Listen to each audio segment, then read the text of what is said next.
Bueno, imos a dar comezo logo a sesión.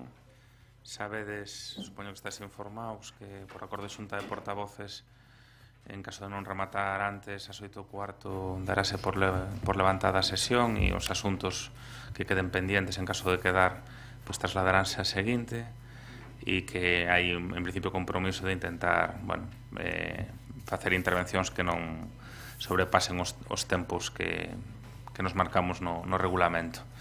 E pouco máis. Imos a empezar guardando un minuto de silencio por todos os asesinatos por violencia machista nos últimos meses.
Comezaríamos logo co punto número 1 da orde do día, que é a aprobación, se procede, das actas correspondentes á sesión extraordinaria urxente do día 19 de xullo de 2018, a sesión ordinaria do día 19 de xullo de 2018 e a extraordinaria urxente do 26 de xullo de 2018.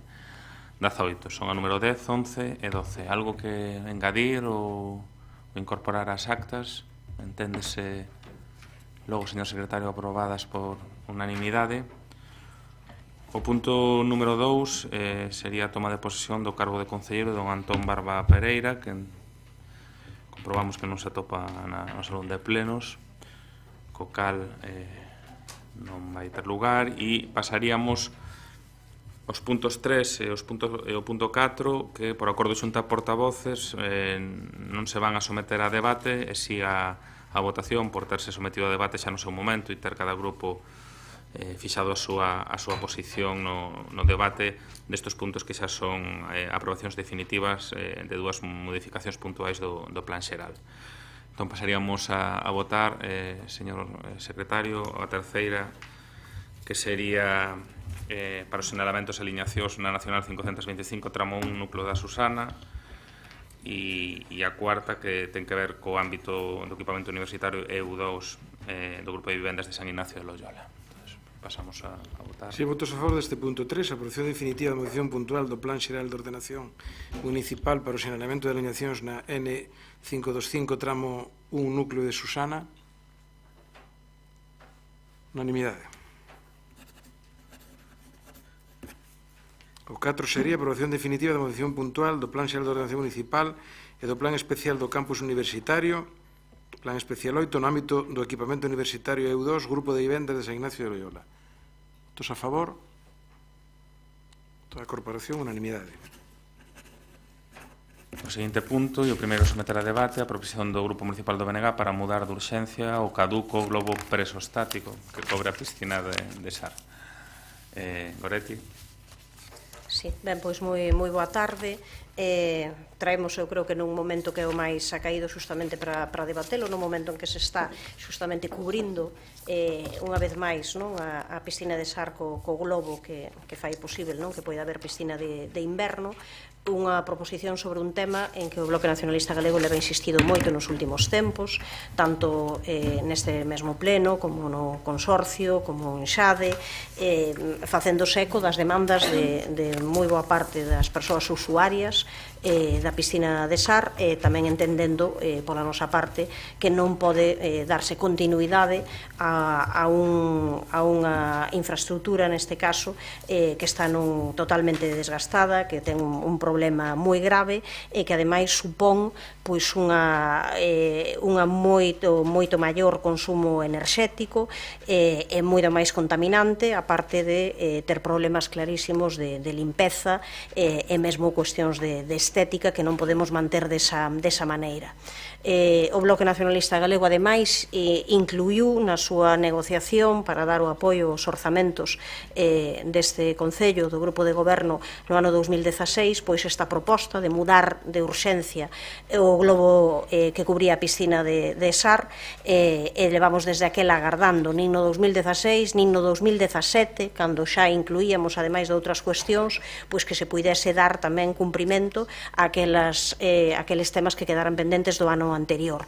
Así que levamos pois moito tempo cunha demanda que eu creo que é de mínimos minimísimos, porque para alén da cuestión de ser, eu creo que absolutamente imprescindible e de que entendíamos que xa non podía haber pois unha nova tempada en que non se cubrise, sobre todo tendo en conta pois ese incidente de decembro de 2017 desa tormenta que causou tamén que ao final o globo caese, coa sorte nese momentos en que fose un domingo, coas instalacións pechadas e que non houvese que lamentar ningún dano a ningunha persoa, mas con todo o problema que iso supuxo tamén.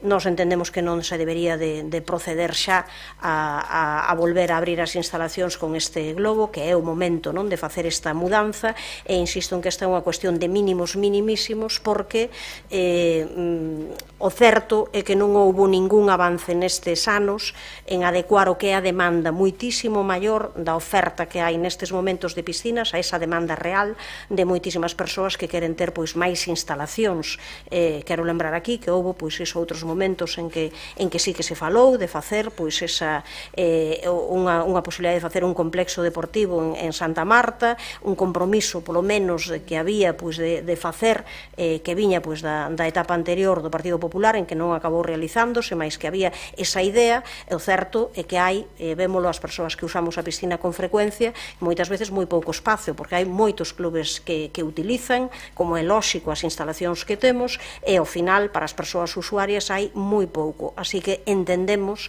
que ten que haber piscinas, ten que haber tamén unhas infraestructuras que sexan acaídas para que dean resposta tamén á demanda importante por parte de persoas con diversidade funcional, que teñan, pois, que sexan esas piscinas especiais, que dean esas posibilidades. Entendemos que non se avanzou nada, por tanto, en instalacións deportivas á altura neste ámbito da natación, e polo menos, pois pedimos nesta proposición que se inste de urxencia o consorcio a que se faga todo o necesario para sustituir esta xa moi deteriorada cuberta da piscina de multiusos Fonte do Sar, e, claro, no caso de contestársenos, pois xa está solicitado ao consorcio, o consorcio non ten unha resposta positiva, pois entón que o Concello asuma de xeito inmediato esta actuación, xa que xa solicitou no seu momento a cesión destas instalacións por parte do consorcio. Así que nos entendemos que isto non pode pasar un día máis sen poñerlle solución. Gracias, Goretti. Por parte do PSD, Gonzalo. Boa tarde, alcalde, compañeiras, compañeiros. En si hai pouco que debatir, non? Realmente, pois, o estado en que se atopa esta instalación non é digna dos usuarios, non é digna dunha cidade como a nosa. O gallá, pois, o triste é que de aquí, pois, seguramente, pois, haya cun voto favorable en si o mellor de casi todos os grupos municipales, o seguirán debatindo, seguramente nos distintos programas electorais do vindeiro ano vai aparecer a que se ten que cambiar esta piscina, e seguiremos pois ano tras ano pois falando do mesmo. Realmente, Goretti, voltaremos o 1 de outubro tristemente a pasar frío, a coller os catarros, porque non queda outra. Onte mesmo pois eran 15 operarios que estaban ali xa montando o globo, como ti ben sabes, e non vai haber solución, porque isto en si pois para afrontar xa, hai un debate máis de fondo que é o que se ten que facer con Xade. A maiores desto, pois temos tamén unha moción presentada a nós para facer un vaso con 4 rúas. A día de hoxe non sabemos se está o proxecto feito, se non está, se realmente se vai facer ou non, igual que vos o levabades, pois eso, para meter co voto favorable nos orzamentos, nos igual, non? Nos presentamos esa moción e queríamos que se fixera un vaso, porque realmente é unha necesidade na nosa cidade que fai falta máis auga para os clubs e para todos os usuarios e usuarias. O noso voto, obviamente, vai ser favorable. Gracias, Gonzalo. Por parte do Partido Popular, Manuel. Sí, moi breve, porque creo que este é un asunto no que todos estamos de acordo. O tema do globo presostático xa se tratou varias veces no Consello de Administración de Xade, xa se puxo de manifesta a necesidade de levar a cabo o que é a reposición do mesmo. Nós creemos que é algo urxente, xa que hai unha vez, a súa vida útil, como pon de manifesto o BNG na súa moción, xa está amplamente superada, e consideramos que é un tema que se debe de dar unha solución nun corto plazo de tempo. O tema que se fai referencia para os outros grupos de que foi un pacto entre eles para que, bueno, entre os diversos outros grupos deste Concello para aprobar os orzamentos, pois eso eu creo que o que pon de manifesto que a veces se venden as cousas, despois ao final non se fan. O modo de xestionar por parte de Compostela Aberta pois levou a ese tipo de cousas, con independencia de que somos tamén conscientes da problemática que existe con respecto á titularidade das instalacións que non son do Concello.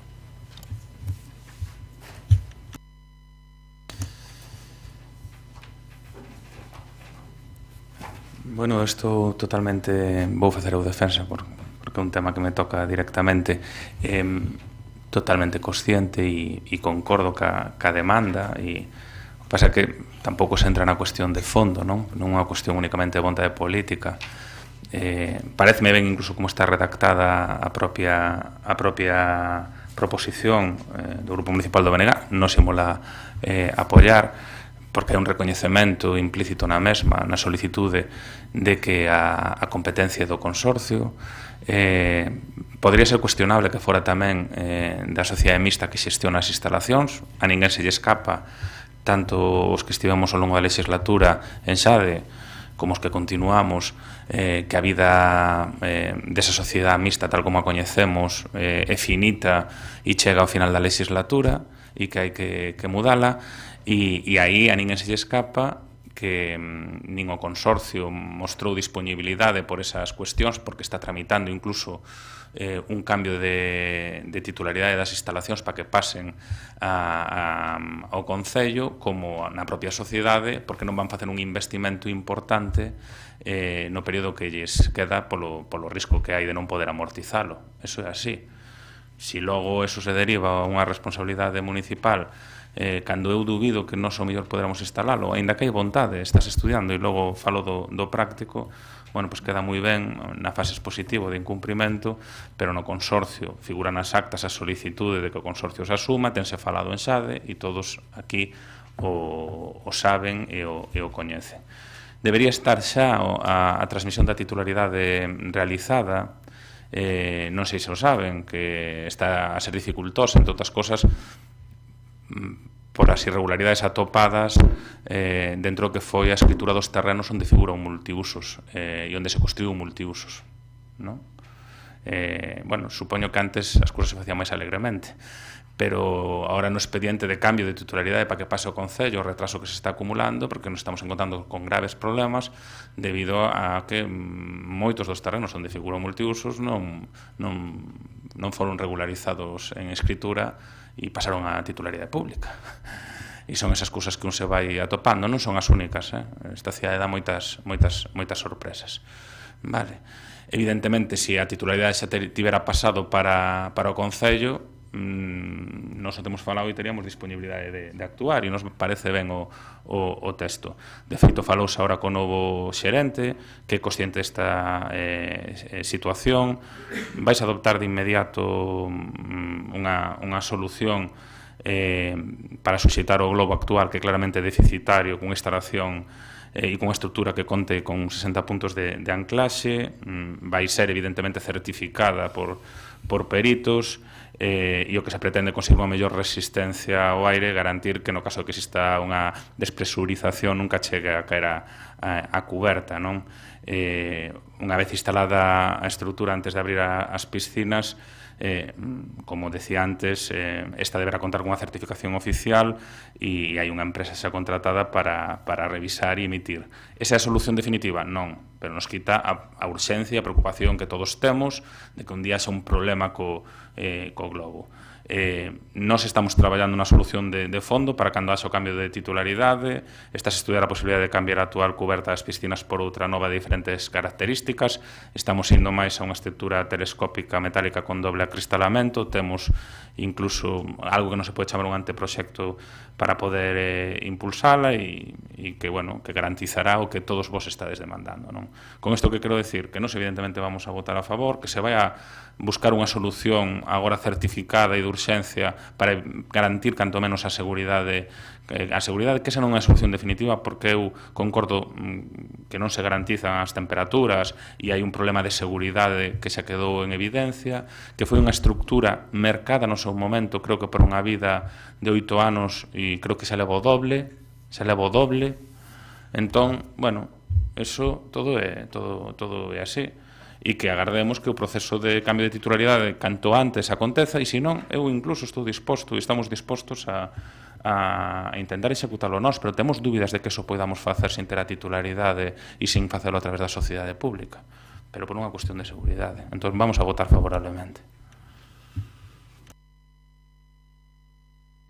Sí, simplemente agradecer o voto favorable de todos os grupos, esperar que sexa para que sí se faga de maneira urxente. Eu quero lembrar tamén algunha das cuestións que pon na exposición de motivos a moción, sin máis, que é unha cuestión tamén de eficiencia enerxética, de que estamos, pois, consumindo un 30% máis de consumo de gas, o que significa, pois, ao final, emisións, ademais de cuestións económicas, cuestións de contaminación, non? E tamén, finalmente, que nesta discusión de se todos os problemas que dá, que se do consorcio de Xade que do Concello, o certo que ao final o alcalde é o presidente das tres entidades, do Concello, de Xade e do consorcio, así que se hai vontade, isto hai que poñerlle día xa, non? Gonzalo. Manuel. Bueno, simplemente por alusión, agora ti son o presidente, pero no consorcio o Concello ten un 15% das participacións e en Xade está en minoría a parte pública e ahora únicamente co Grupo de Goberno do Partido Popular.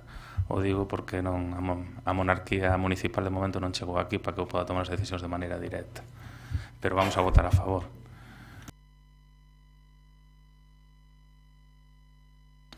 Téntese por unanimidade esta proposición do Grupo do BNG para mudar de urxencia o cadúculo prexostático que cobra a piscina do Sar.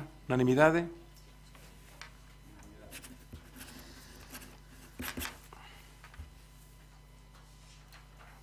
Pasaríamos ao punto 6 da orde do día como proposición do Partido Popular sobre a necesidade de revisar o exercicio de potestade sancionadora no Concello. Alejandro, a súa quenda. Gracias, alcalde. Boa tarde, concelleiras, concelleiros. Bueno, seré breve, aunque se trata de una brevedad inversamente proporcional a la importancia de la cuestión que sometemos a la consideración del Pleno. Como ustedes saben, el Ayuntamiento, al igual que todos los ayuntamientos de España, tiene atribuida una amplísima, una extensísima potestad sancionadora. Es una potestad, en muchos casos, de atribución legal, de atribución por parte de las leyes autonómicas o de las leyes estatales, pero también es una potestad, digamos, de autoatribución, porque hay también muchísima normativa municipal, muchas ordenanzas que prevén un número muy amplio y muy variado de infracciones con las consiguientes sanciones. Las infracciones más conocidas en número son las de tráfico, pero bueno, no hay que olvidar, por ejemplo, pues las infracciones previstas en la legislación urbanística o las infracciones y las consiguientes sanciones en el ámbito de la convivencia o en el ámbito, por ejemplo, de la limpieza, ¿no? Lo cierto es que de todos los actos de gravamen que puede dictar una administración pública, las sanciones son indudablemente pues, los actos más duros y hasta diría yo pues, que casi pues, los más humillantes, y por lo tanto pues, se hace obligado pues, que el ejercicio de esa potestad sancionadora se desarrolle pues, siempre con las máximas garantías y sobre todo sin perder de vista el principio de igualdad. Lo cierto es que en el Ayuntamiento de Santiago se observan notables diferencias a la hora de ejercitar la potestad sancionadora. Yo he de ser honesto y de decir que creo que algunas de esas diferencias pues, vienen de antiguo, pero también creo que esas diferencias se han acrecentado pues, en los 2 últimos años, ¿no? ¿A qué se pueden deber esas diferencias en el ejercicio de la potestad sancionadora? Yo creo que a 2 causas distintas y perfectamente complementarias. Por una parte, a la existencia de criterios de los órganos administrativos que son diversos y por lo tanto contradictorios, que son legítimos, por supuesto, pero que son contradictorios, y por otra parte, bueno, pues a que también en los últimos tiempos por parte del Gobierno municipal se han fijado pues, una serie de criterios limitados de una manera parcial pues, a determinados asuntos o pensados pues, para determinados colectivos. Pero yo no quiero entrar en estos elementos subjetivos que nos llevarían bueno, pues a volver a revivar viejas polémicas, sino que quiero centrarme en el aspecto objetivo a fin también de alguna manera de concitar el consenso en una cuestión que entiendo que es muy delicada. Para dejar claro en negro sobre blanco pues, cuáles son esas diferencias, yo creo que es necesario distinguir 3 o 4 fases en el ejercicio de la potestad sancionadora. Hay una fase previa que es el ejercicio de la denuncia policial, ¿no? Yo creo que con el tiempo habrá que ir trabajando. A mí es una de las cuestiones que, bueno, me quedó pena de no haberlo podido hacer.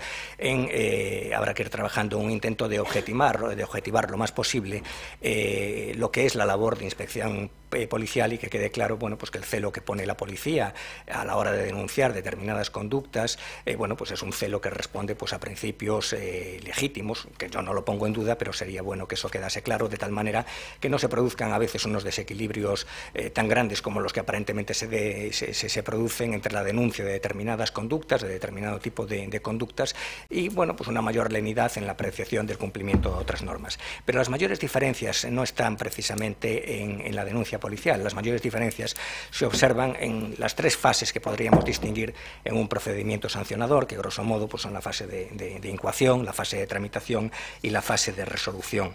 Por ejemplo, en la fase de incoación, bueno, pues llama poderosamente la atención que a la hora de abordar el procedimiento sancionador en determinados ámbitos del ayuntamiento, se decide por parte del Gobierno municipal sustituir el expediente de incoación.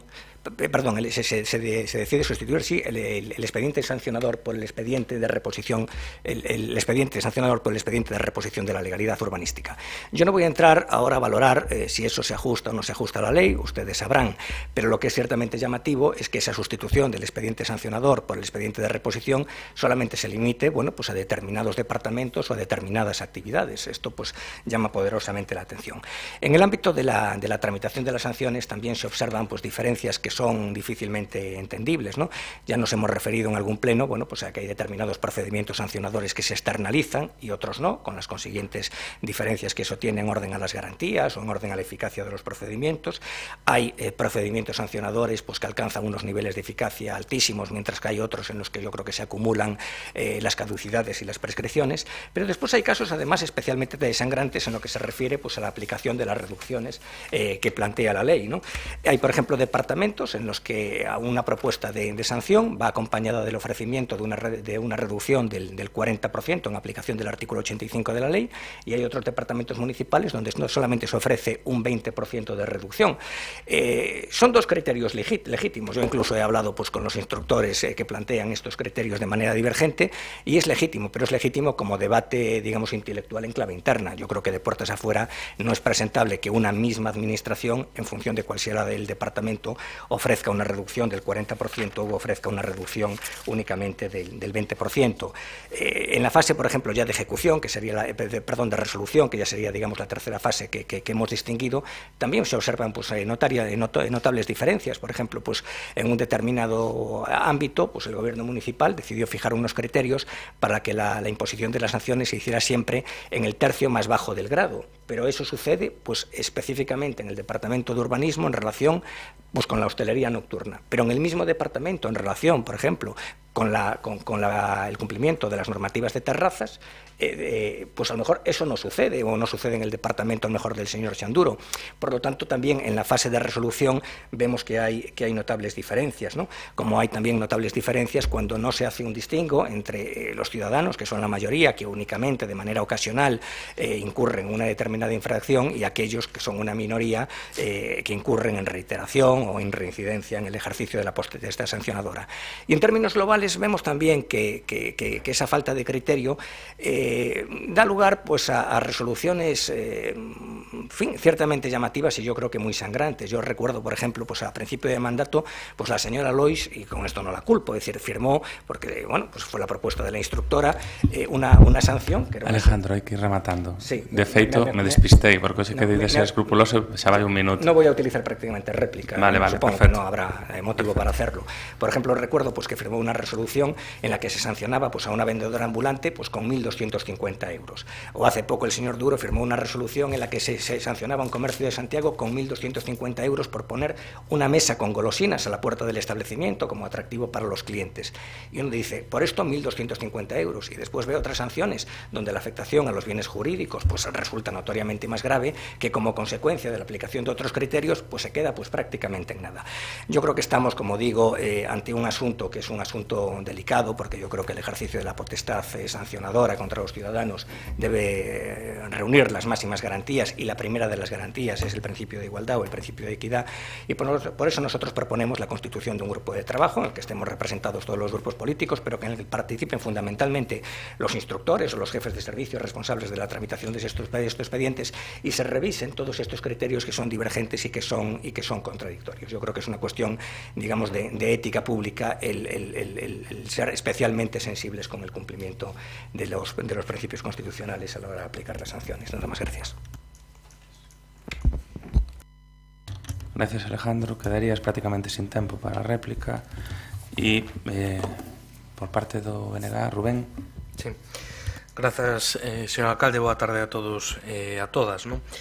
Os sistemas sancionadores no ámbito da administración pública pois teñen como obxectivo garantir, como comentaba o señor Brunete, pois o cumprimento efectivo pois da orde xurídica vixente para impedir precisamente que se consoliden situacións que se consideran ilícitas ou irregulares, non? Trátase pois dunha potestade pública rexida por principios moi similares á orde xurisdiccional do penal, tanto nas garantías materiais como procedimentais, mas que deben ser adecuadas ás necesidades locais co fin de disuadir en determinadas condutas en aras pois, dunha boa convivencia e tamén do civismo, non? Esta é unha prerrogativa que lles permite ás administracións públicas, neste caso pois, aos concellos, corrixir o incumprimento dos mandatos legais mediante a imposición de sancións ás persoas infractoras como resposta fronte á comisión de condutas tipificadas como infraccións, neste caso do ordenamento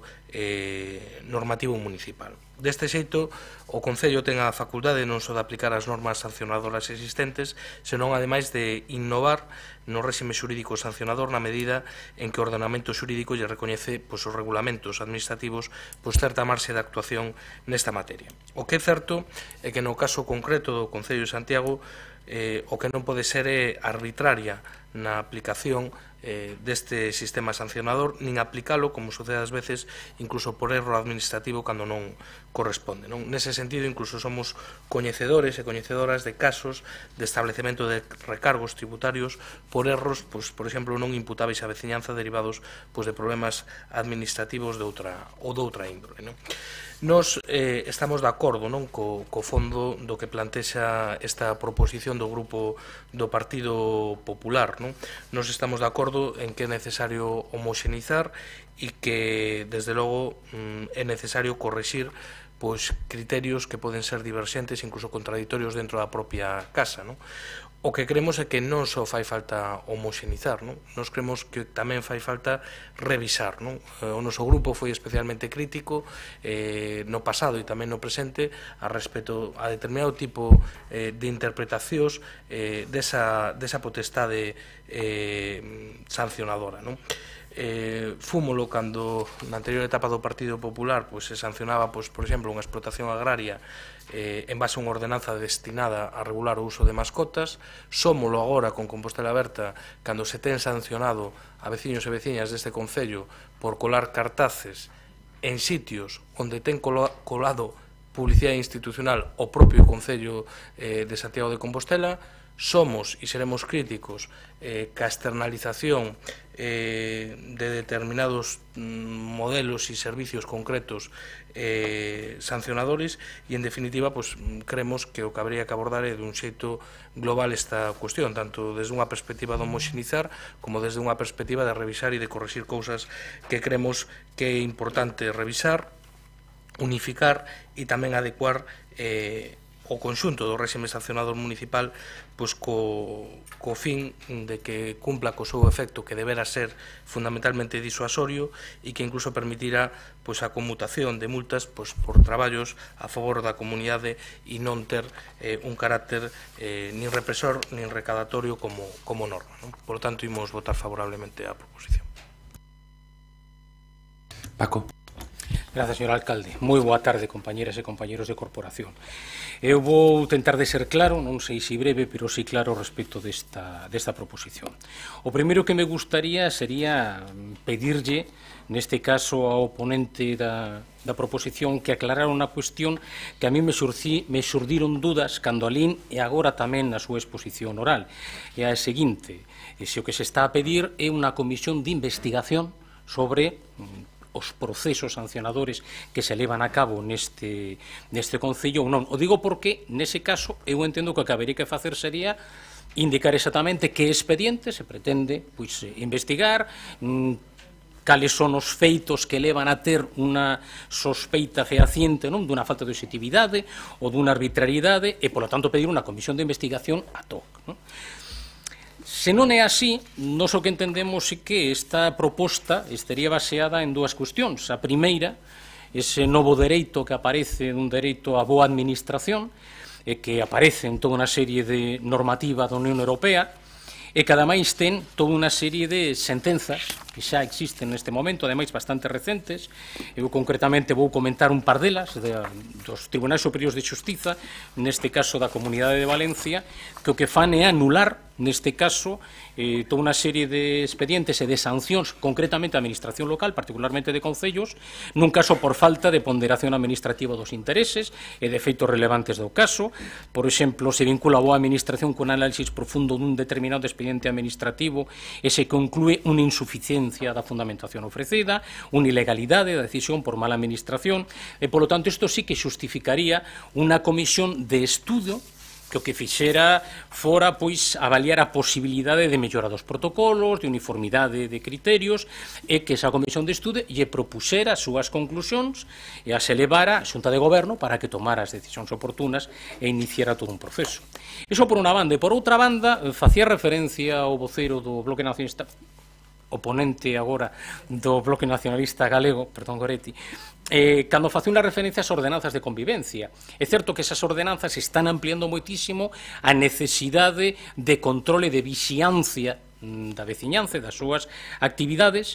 É certo que hai sentenzas do Tribunal Constitucional que veñen a decir que non hai recursos suficientes para facer iso e, polo tanto, que non habería arbitrariedade se o que fago é sancionar unha conducta, neste caso de Agustín, porque observei esa conducta, e non sancionar a Alejandro porque non observei esa mesma conducta que realizou, pero non observei.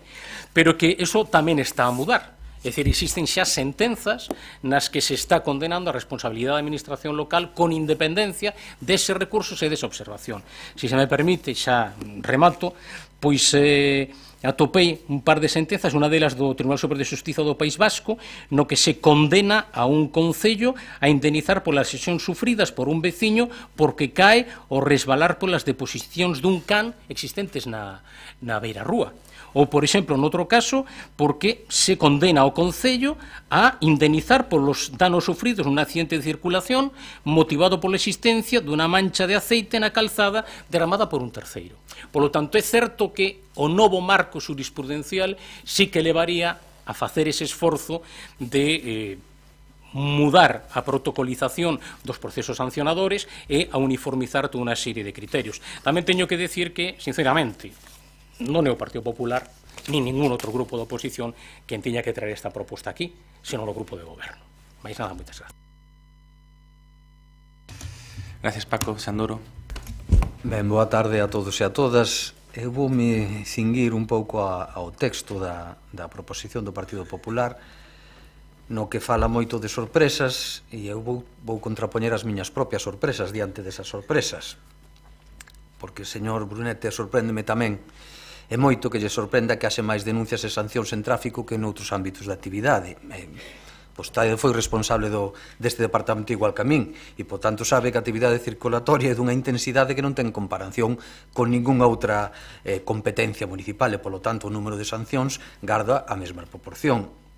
Tamén me sorprende que insinúe que neste Concello se incoan expedientes caprichosamente. Se ten coñecemento de algún en concreto, fagamos saber, pero falar en abstracto insinuando realmente non aporta absolutamente nada ao debate. Tamén me sorprende que lle sorprenda que haxa expedientes que caduquen por falta de tramitación e que haxa que reinicialos, coñecedor como é, fundamentalmente por decisións tomadas polo seu partido en Madrid, das graves carencias de persoal que ten este Concello. Tamén me sorprende que lle sorprenda que se externalicen selectivamente un determinado tipo de procedementos sancionadores cando xa se facía, cando vostedes tiveron responsabilidades de goberno, e só para sorprenderlle un pouco máis, o Departamento de Tráfico tramita máis de 32.000 expedientes anuais, sendo un despacho con 4 funcionarios e unha xefa de servicio, tramitadores, pois entendo que esa cifra é inasumible para que faga o Departamento. Como supoño que sabe, as normativas aplicables ou os criterios sancionadores entre os distintos departamentos non son homologables, xa que os feitos obxectos de expedientes tampouco son. No tema urbanístico, o principal, cando é posible, é a reposición da legalidade e, a partir de aí, iniciar un proceso sancionador. En medio ambiente ou en tráfico, pola contra, son procedimentos sancionadores reglados, sin discrecionalidade. En urbanismo, contrario ao que vostede dixo na súa intervención, a primeira infracción sin agravantes para todos os ámbitos, incluídos os das terrazas, son o primeiro tercio da sanción. Sobre a idoneidade da normativa, creo que é evidente que non é competencia desta Concellería, agás no referido ás ordenanzas, que non mudaron no tempo que levamos neste goberno. En definitiva, e por acabar pronto, se coñece algún caso que recolla esas irregularidades, pode indicalo, facermos saber ou mesmo denuncialo, pero unha proposición como a súa, baseada en abstraccións e insinuacións, eu entendo que non ten base suficiente para que lle damos o noso apoio, así que, en principio, ímonos a abster. Alejandro, quedaríache medio minuto de... Usted calculó, alcalde, a la vista... No, el marcador... Podo asegurar que agotaches a primeira e a segunda, e de todas maneiras, hoxe autoconvencime en xunta portavoces que va a ser estricto.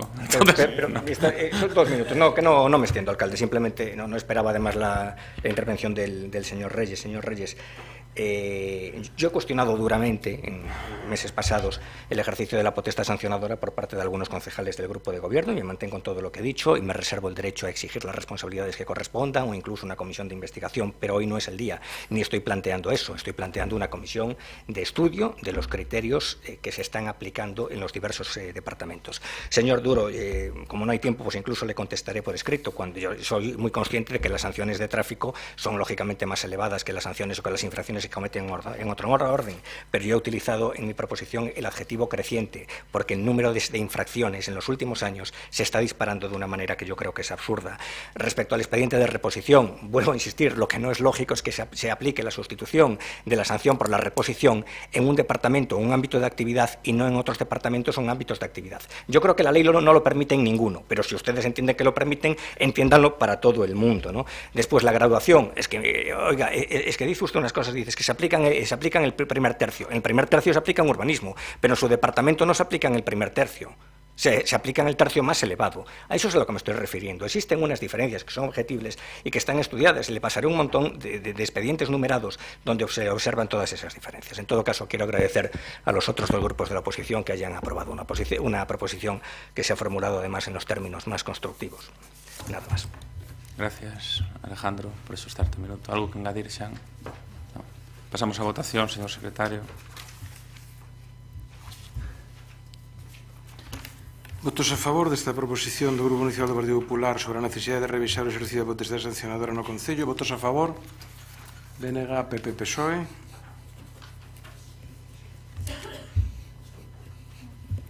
Votos en contra. Ningún. Abstencións. Compostela aberta. A proposición quedaría aprobada. Pasaríamos ao punto 7 do día como proposición do PSOE sobre o estudo dunha rebaixa fiscal para o exercicio 2019 e que ten unha emenda de sustitución na tramitación do texto por unha advertencia do señor secretario. Señor Paco Reyes, a súa quenda. Gracias, señor alcalde. Novamente, boa tarde. Si, quero comenzar precisamente por explicar, ainda que penso que o pon claramente no texto de emenda de sustitución. O certo é que, cando nos o presentamos, o secretario xeral do Pleno pois tivo a ben indicarme que, o seu xuízo, unha parte do texto poderíase entender como unha proposición normativa e, polo tanto, que requeriría unha tramitación diferente. O certo é que nunca tivemos no noso interese presentar a este Pleno esta proposición como se fora unha proposición normativa. O noso interese é plantexar a cuestión, que se debata, tentar de acadar un consenso e, polo tanto, que a partir dese consenso o grupo de goberno pois faga executivo a súa competencia de iniciar un proceso de reforma das nosas ordenanzas fiscais. O que motiva esta proposición, teño que aclarir que non é en absoluto un intento de adelgazar o sector público, non é a nosa intención. Nos entendemos que existen toda unha serie de necesidades no noso Concello que teñen que ser pois prestadas públicamente como servizos públicos e os servizos públicos se teñen que prestar con calidade, eso ten un custe. Non? Por lo tanto, tampouco existe unha pretensión de afogar para nada as finanzas municipais, como xa quedou demostrado cando no 2016 nos plantexamos unha baixada de toda unha serie de tipos impositivos. En aquel entón sí que o Grupo Municipal do PSDG foi acusado de que esa era a intención. Nos plantexamos que non se perderían ingresos para o noso Concello, entre outras cousas, porque no caso, por exemplo, do IBI existía toda unha serie do que nos entendíamos unha bolsa de fraude fiscal que tiña que ser tratado. Ademais, o calculamos, o cuantificamos naquele entón en 3 millóns de euros, efectivamente, despois foi ese o ingreso precisamente por un mellor control do fraude.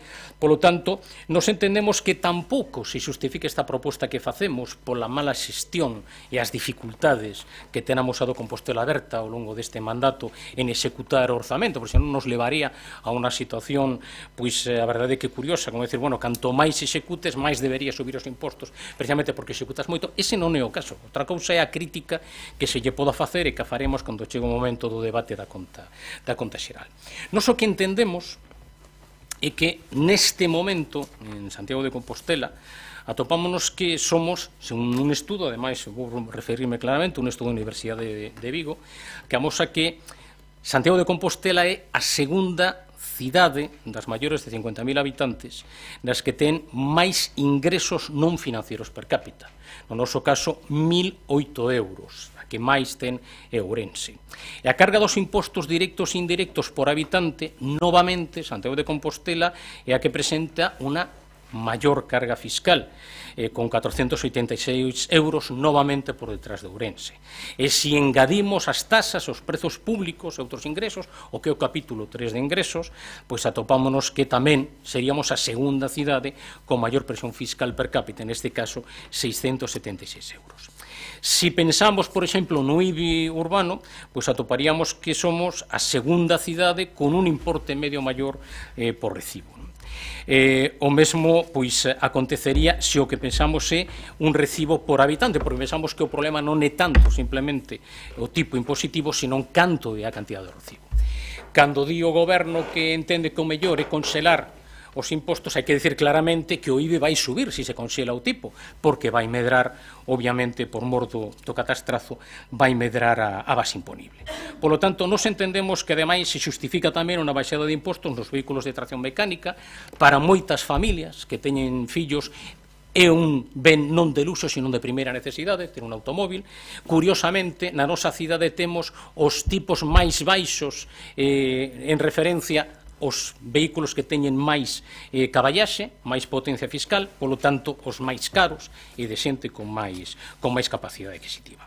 E, por último, decir simplemente que dende un punto de vista claramente socialdemócrata e neokeynesiano, a verdade é que tamén paga facer esta diminución. Primeiro, porque a renta medio dos fogares no último ano foi do 2,4%, pero o gasto medio dos fogares foi de 3,5%. Polo tanto, de 100 euros que vai a quedar no peto dos veciños e das veciñas, o gasto no mercado non vai ser, polo tanto, na demanda agregada non vai ser de 100 euros, vai ser de 146. Polo tanto, isto pode axudar. E para non perder, precisamente, capacidade de financiamento do Concello, nós o que plantexamos é baixar o IBI exactamente para compensar a suba do valor catastral e, segundo, incrementar as tasas para bancos, os caixeros, incrementar as tasas para telefonía móvil e para as distribuidoras de enerxía, tanto eléctricas como gas, que xa se aprobou neste pleno e que nos entendemos que xa deben estar elaboradas as ponencias para poder plantexalo e aprobalo. Moitas gracias. Rubén. Moitas gracias, señor alcalde. Decía o portavoz do Grupo Socialista que a intención do seu grupo non era de plantexar unha proposición normativa, sino a de debatir, a de consensuar e a de poder en última instancia facer as modificacións oportunas nas ordenanzas fiscais para ter desde a perspectiva dos ingresos un modelo o máis equitativo, o máis xusto e o máis progresista no mellor sentido da palabra posible, non?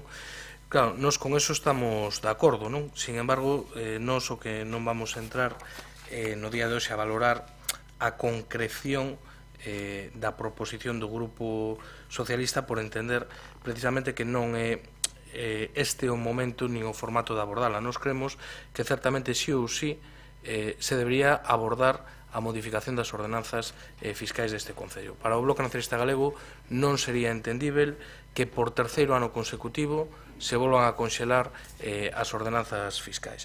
E non sería entendível por dúas razóns, non? Unha, porque nós entendemos que as políticas sociais non só se fan desde o ámbito do gasto público, senón que certamente se pode facer moito e bo desde o ámbito dos ingresos públicos e desde logo renunciar a tocar as vías de ingreso desde o noso punto de vista é renunciar voluntariamente a unha das poucas ou das principais ferramentas que ten o Concello de Santiago como administración pública de poder facer política social merecente dese nome. Por lo tanto, nos entendemos que sí ou sí, antes de 31 de decembro, deberíanse aprobar a revisión desas ordenanzas fiscais e, por lo tanto, que no marco do debate desas ordenanzas fiscais, como fixemos no ano 15, pero non volvimos a facer en todo o mandato, é onde debería que abordar todo isto.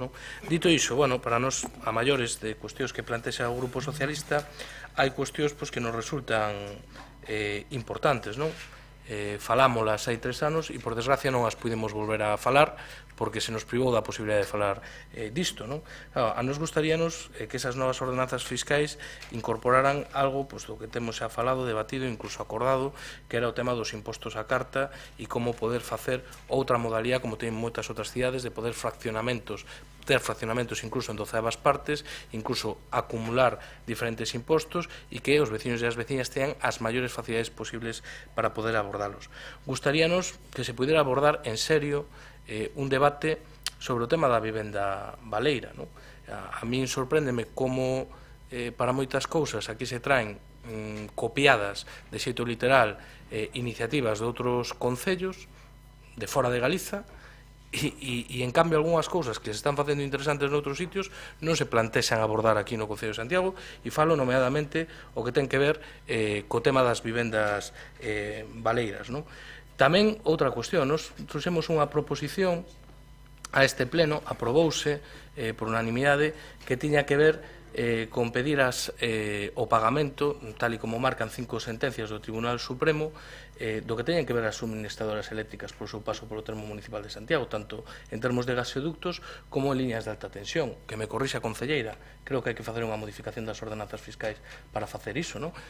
Se non se fa modificación das ordenanzas fiscais é que o Goberno de Compostela Aberta asume alegremente que non vai a facer a petición dese cobro a esas suministradoras. Por lo tanto, para nós, debate de ordenanzas fiscais e debate orzamentario vai no mesmo paquete, e para nós é imprescindible que non se volva a repetir o que pasou nos 2 últimos anos, de que non se puido nin debatir sobre as ordenanzas fiscais deste Concello. Eu creo que hai que debatir, que hai que revisar e que hai que acomodar algunhas cousas, porque creo que é de xustiza, e tamén as cousas teñen mudado en algunhas cousas para mellor, noutras para peor, con respecto ao escenario que tiñamos en 2005, que foi no escenario onde se abordou por única vez neste mandato esa revisión das ordenanzas fiscais. Gracias, Rubén. Manuel. Eu creo que a postura do Partido Popular en relación co tema fiscal, o tema dos impostos, sempre foi clara neste pleno, e cando gobernou o Partido Popular no Concello de Santiago. Hai que lembrar que no 2015 o Partido Popular, tamén conxuntamente co PSOE, opúxose a unha suba de impostos que se pretendía levar a cabo por parte do equipo de goberno de Compostela Aberta, pero que con anterioridade, cando estuvo gobernando o Partido Popular, quero lembrar que do 2013, nos finais do 2013, aprobouse unha modificación das ordenanzas fiscais para facer unha baixada dos impostos, neste caso en concreto do IBI, e no 2014 para o 2015 o Partido Popular levou tamén a cabo unha baixada, unha modificación das ordenanzas fiscais para baixar o IBI, así como tamén o ICIO e as plusvalías e unha serie de bonificacións que se introduxeron. É dicir, en 4 anos o Partido Popular gobernando levou a cabo 2 baixadas de impostos que en ningún caso se poden considerar nin como aleatorias nin nada parecido. Fixéronse porque se podían facer e non supuxeron ningún tipo de merma nin de risco para o que era a facenda municipal. Frente a esta postura, temos a postura de Compostela Aberta, cando chegou a este Concello, presentou nun primeiro intre unha política que iba encaminada a subir o que era a presión fiscal dos veciños e veciñas de Santiago, e trouxeron esa proposta aquí a este pleno. E logo tamén, quero lembrar, porque plantexóusenos varias veces por parte do equipo de goberno, díxose neste pleno que se iban modificar as ordenanzas fiscais para introducir novas bonificacións e actualizalas, e incluso que lembrou o concelleiro do BNG, que era o tema dos impostos á carta, pero está xa casi rematando a legislatura e aquí non, por este pleno, polo menos non pasou nada disto. Unha vez dito isto, con relación ao que é a proposición presentada polo Partido Socialista, quero dicir, o que se trae e o que se nos pide a este pleno é que se evalúe a posibilidade de reducción de toda unha serie de ordenanzas fiscais, prácticamente son todos o que son os impostos directos e indirectos deste Concello, tamén así como algunhas taxas, e que se creen taxas novas. Pero é que con relación a isto, a nos plantexansenos 2 cuestións. A primeira, en primeiro lugar, non se di quen vai facer este tipo de evaluación, porque o lóxico sería que a fixera a Tesorería Municipal, pero que a Tesorería Municipal, ata onde eu sei, e creo que todos somos coñecedores delo, está saturada, co cal non iban a poder facer este traballo, polo menos coa premura que todos desexaríamos, e eles tamén desexarían. Outra opción que sería que encargarlle a unha empresa, é unha opción que, a verdade, agora mesmo non vemos tampouco moito, que se faga un contrato menor para encargar este tipo de traballos a unha empresa. Pero o segundo que se nos plantexa é que nas datas nas que estamos prácticamente a 8 meses das eleccións, e o que nos plantexamos xa, sobre todo os que non vamos repetir na legislatura seguinte, é se isto vai supoñer algún tipo de beneficio para un veciño ou veciña de Santiago. O sea, eu como veciño de Santiago vaime supoñer algo que agora mesmo se faga un estudio ou se inicie, porque isto vai tardar meses en facerse, para que ese estudio este rematado ou se debata aquí neste pleno no 2019, donde se abra unha nova corporación que serán os que terán que determinar cal vai ser a política fiscal deste Concello. Pois, eu particularmente, a min non me tería ningún tipo de beneficio. O sea, creo que calquera persona o que desexaría é decir, mire, vaime baixar os impostos para o 2019 ou non mos van baixar. Pero eu creo que con facer un estudio que non ganamos nada, e aquí hubiera sido máis, eu creo que máis beneficioso para os veciños traer incluso nestas datas unha proposición normativa dicindo, mire, queremos modificar este tipo de imposto e que se tramitara, pero tamén, repito, nas datas nas que estamos e tendo en conta o que tarda a tramitar unha proposición normativa, non íbamos chegar seguramente antes das eleccións, co cal, para un veciño ou veciña de Santiago non creo que trouxera ningún tipo de beneficio. Por tanto, eu entendo, nos entendemos que dadas as datas nas que estamos, en materia fiscal, ahora mesmo correspondenlle aos diversos partidos políticos e os candidatos que se vayan presentar ás eleccións locais, neste caso, no caso do Partido Popular, será presentado polo candidato don Agustín Hernández, presentarán as propostas en materia fiscal que serán as que terán que evaluar os veciños e veciñas de Santiago e despois, nas eleccións, pois ou ben votar e xuzgar o que se fixo durante estes últimos 4 anos ou votar polo cambio, pero esa é unha decisión que a nos non nos corresponde. María, a túa quenda. Boa tarde a todos. A min gustaríame comezar a miña intervención facendo a reflexión de que cando falemos de política fiscal o fagamos sempre e todos dende a responsabilidade e non desde outras preocupacións, non? Porque se falamos de política fiscal e falamos de baixada de impostos generalizada, falamos claramente, se baixan os ingresos, se baixan os gastos, 2 máis 2 non son 5.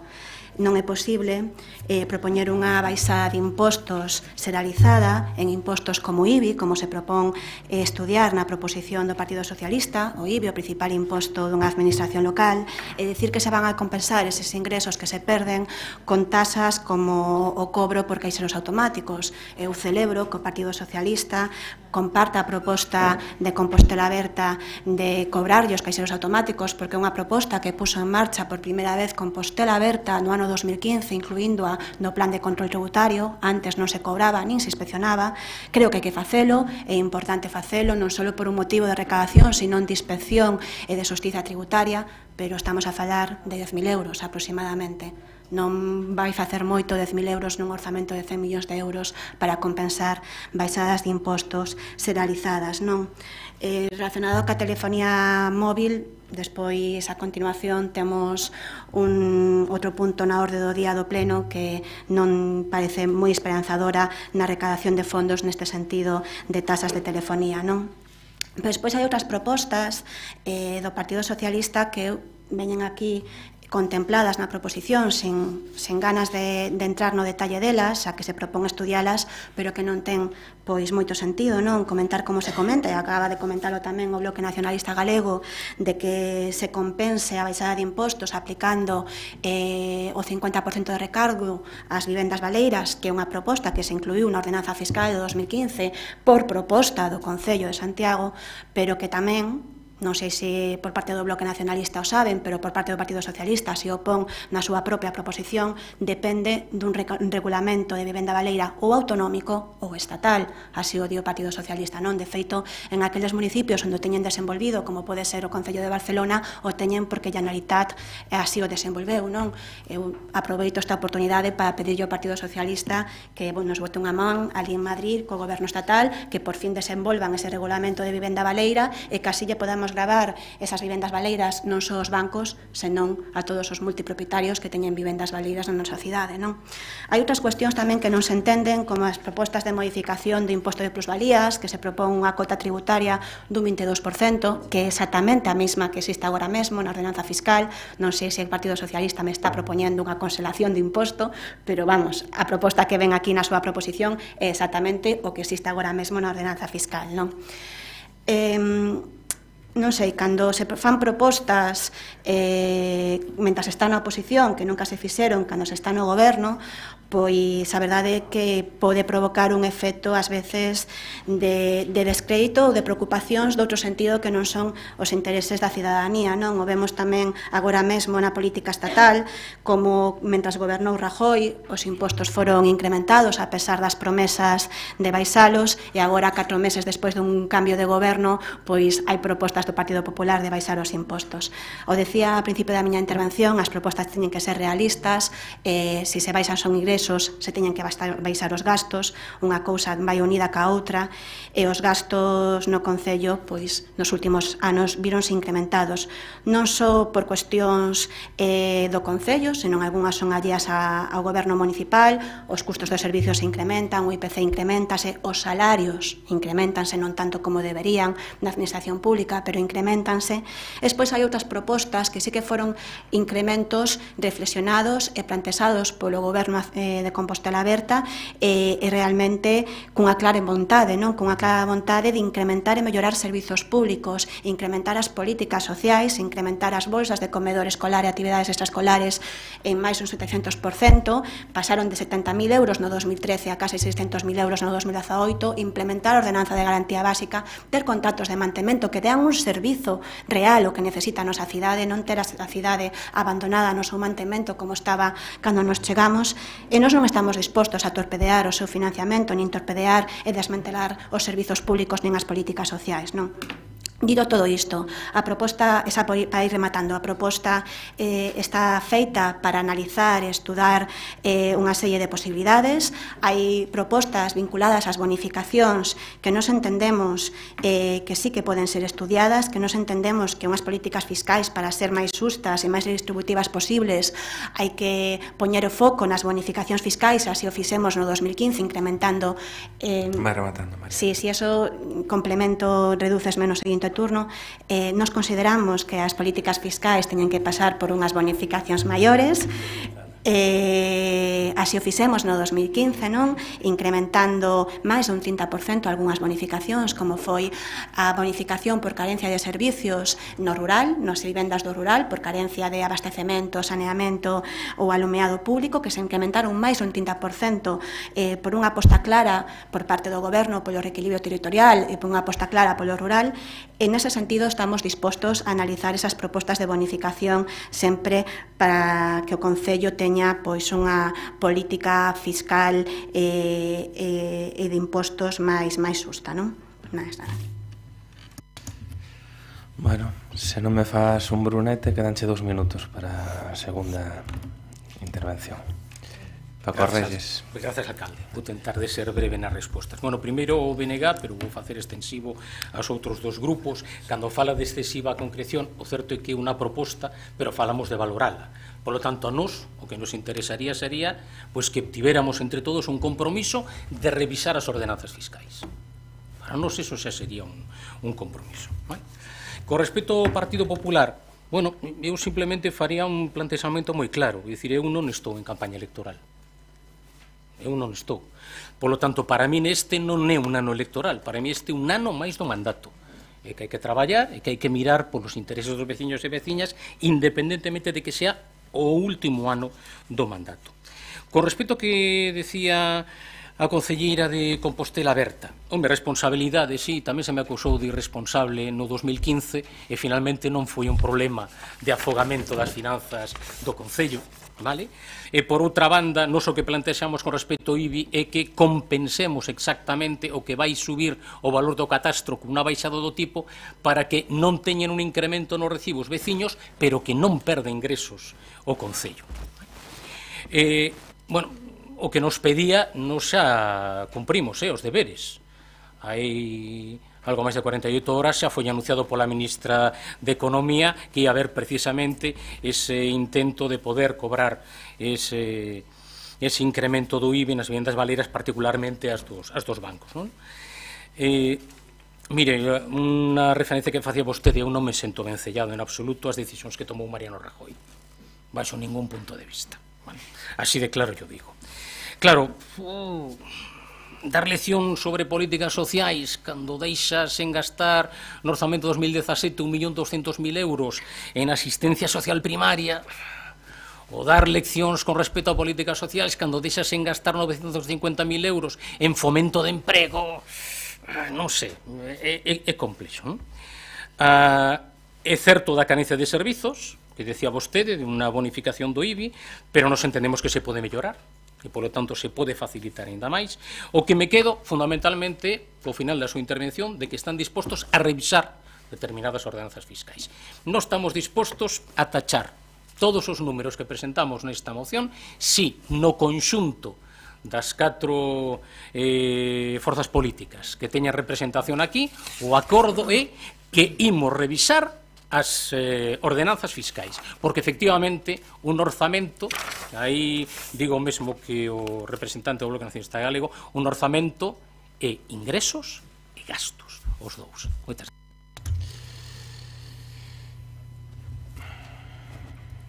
É que non vai a pantalla.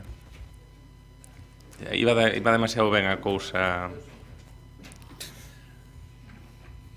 Sí. Dalle, Rubén. Sí, pois nada, señor alcalde. Eu, máis que nada, bueno, en primeiro lugar, decir que o peor deste debate pois é enterarse así de refilón que o compañeiro Manuel non vai formar parte da próxima corporación, non? Porque eu creo que máis alá das diferencias ideolóxicas, pois é evidente que é un gran concelleiro e ademais pois toda unha autoridade neste pleno en materia económica e de coñecemento da administración local. Dito iso,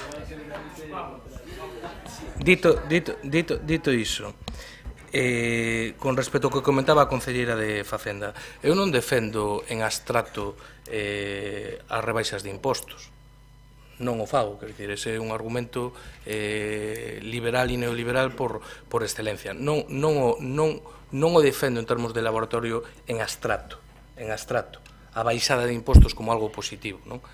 Agora ben, decía a concelleira algo que non exactamente así, decía, claro, é que se baixan os ingresos hai que baixar os gastos.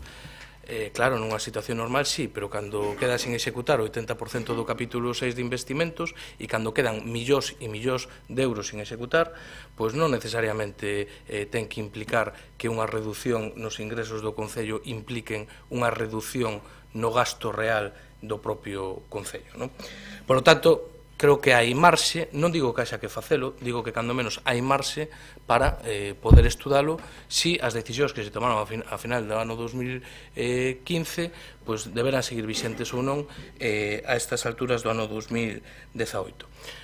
Con respecto ao tema do da vivenda, eu xa defendín, como digo, pois a finais de 2015, porque non tive ocasión, porque se consideraron as ordenanzas fiscais, que é o que defendía o BNG con respecto á vivenda baleira, non? Eu o que lles digo é que teñan valentía política, non? Porque aquí se ten bordeado, vou non deixar aí, bordeado a lei en moitas cousas, e teñen contado co apoio do Bloque Nacionalista Galego. Teñen contado co apoio dun grupo de oposición, incluso para levantar un reparo da intervención municipal, para algo que nos entendíamos que era positivo e que era interpretable. Eu creo que nos recargos de vivendas baleiras hai marxe para poder facer cousas. E se non hai, e se vostedes teñen valentía política, teñen a certeza que o día que xa quire explicar eso en xulgado poderán ir cos concelleiros e concelleiras do Bloque Nacionalista Galego. Eu o que creo que hai marxe, que hai outros concellos que están facendo cousas e que, desde logo, pois, polo menos, non pechar este mandato pois, prácticamente en blanco nesta materia, non? Porque eso é, por unha parte, impositiva, pero despois, se falamos pois, da oficina de alugueiro ou da oficina de rehabilitación ou outro tipo de cuestións que pasaron ao longo deste mandato, pois non é precisamente moi alogaño, non? E por último, non? Nos, desde logo, creo que hai 4 anos, máis ou menos, o grupo de goberno comprometíase con o noso grupo, foi unha das propostas que fixemos, a revisar o tema do pago dos impostos, non? Eu sei o que vai a contestar a concelleira, porque xa mo ten contestado a min personalmente en máis dunha ocasión, non? Eu podo entendelo todo ou casi todo, non? Ora, hai feitos obxectivos, e o feito obxectivo é que unha das primeiras propostas que desde o Bloque Nacionalista Galego lanzamos, non neste mandato, sino no mandato anterior, era o fraccionamento do pago dos impostos, fundamentalmente do imposto de bens inmobles. O Partido Popular no seu día, e así o recoñecín, colleu o guante e fixo unha cousa que era positiva con respecto ao momento anterior, que era poder fraccionar o IBI en 3 prazos. Daquela, o goberno do Partido Popular, decíamoslle, isto é un avance, pero un avance insuficiente, porque hai moitísimos concellos máis pequenos, do mesmo tamaño e máis grandes, como pode ser Bilbao, que desde hai moitos anos ofrecen o pagamento de impostos á carta. E iso quere decir que un veciño ou unha veciña pode decir se o paga dunha vez, se o paga en 3 ou se o paga en 12. E que un veciño ou unha veciña pode sumar o IBI, o vado, o imposto de circulación do seu coche, sumalo todo e decidir dividirlo en 12 partes. E iso tamén é política social. Repito, e iso tamén é política social. E se non, pregúntenlle a que cobra 600, 700, 800 euros se poder dividir eses recibos en 12 partes é política social ou non.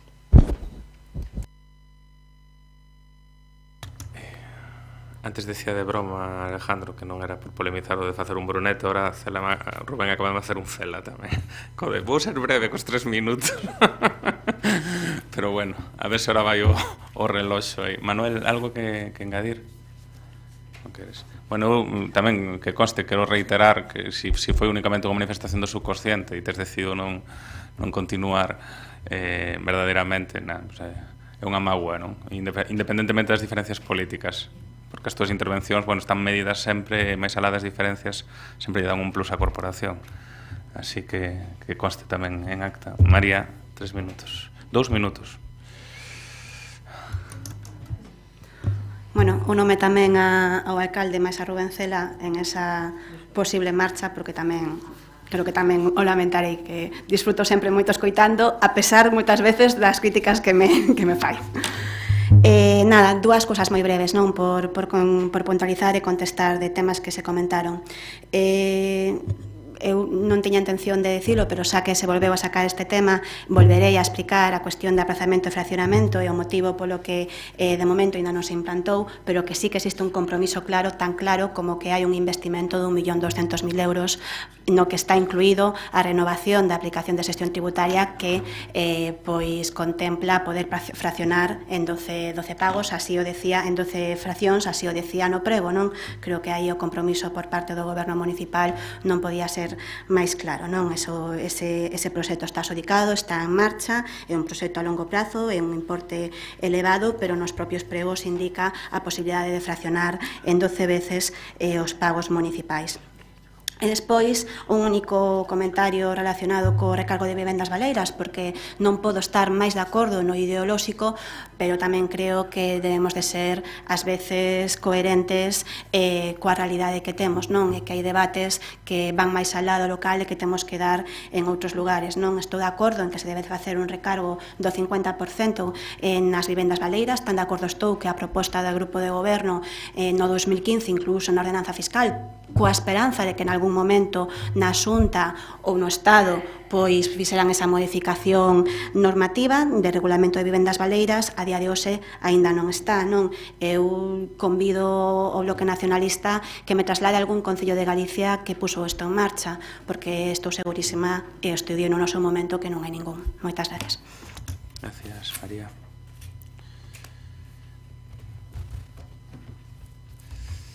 Pasamos logo... Fixaste exposición de voto, María? No. María. Nos absterémonos nesta votación. Pasamos a votación, señor secretario. Votos a favor da proposición do Grupo Municipal do PSDG-PSOE sobre o estudio dunha rebaixa fiscal para exercicio 2019. Votos a favor? PSOE. Votos en contra? Ningún. Abstencións? O resto? PP.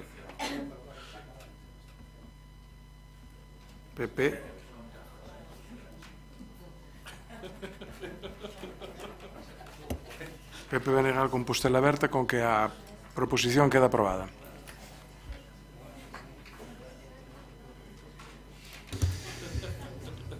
Veña, pasaríamos ao seguinte punto da orde do día, que é unha ratificación da resolución da Alcaldía de data 3 de agosto do corrente ano de interposición de recurso de casación a sentenza da Sala do Contencioso Administrativo do TSJ de Galicia, en PO 25/2016.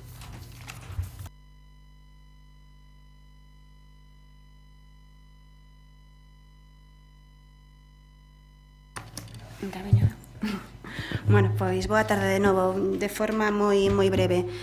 Como verían na documentación, presentouse un recurso de casación ante o Tribunal Supremo por unha sentencia do Tribunal Superior de Galicia. A sentenza ven dun contencioso que ten o Concello cunha compañía distribuidora de telefonía na nosa cidade e coas súas diferencias ca taxa e ordenanza fiscal de utilización e aproveitamento do dominio público por empresas explotadoras. A taxa do Concello, que está elaborada en función da normativa en vigor da Lei de Facendas Locais, no caso da empresa demandante, amparase en xurisprudencia europea, que existe para a telefonía móvil, pero non para a telefonía fixa, que é o caso que temos sobre a mesa, non?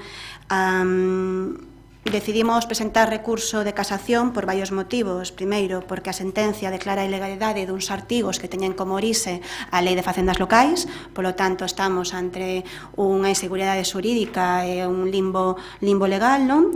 E por outro lado tamén pola implicación económica que ten para o Concello de Santiago pois eliminar ou anular eses artigos da ordenanza fiscal en materia de ingresos. Nada máis. Quedamos de facer un debate limitado. Goretti, sí. Sí, moi brevemente, simplemente dicir que coincidimos coa idea de poñer este recurso. Entendemos que a liña é a correcta de cobrar polo espazo público para compañías distribuidoras de telefonía móvil e que o Concello debe de ir ateo máximas consecuencias con este tema. Así que, independentemente de se o procedimento é máis acaído ou menos, que o certo é que é extraño, non, esta ratificación de resolución, pois nós estamos a favor, non? Gracias. Paco. Sí, grazas. Brevemente tamén para aproveitar, eu tamén quería decir que eu como veciño vou lamentar que a partir de maio de 2019 Manuel Martínez non estea na corporación. O digo sinceramente, como veciño o vou lamentar.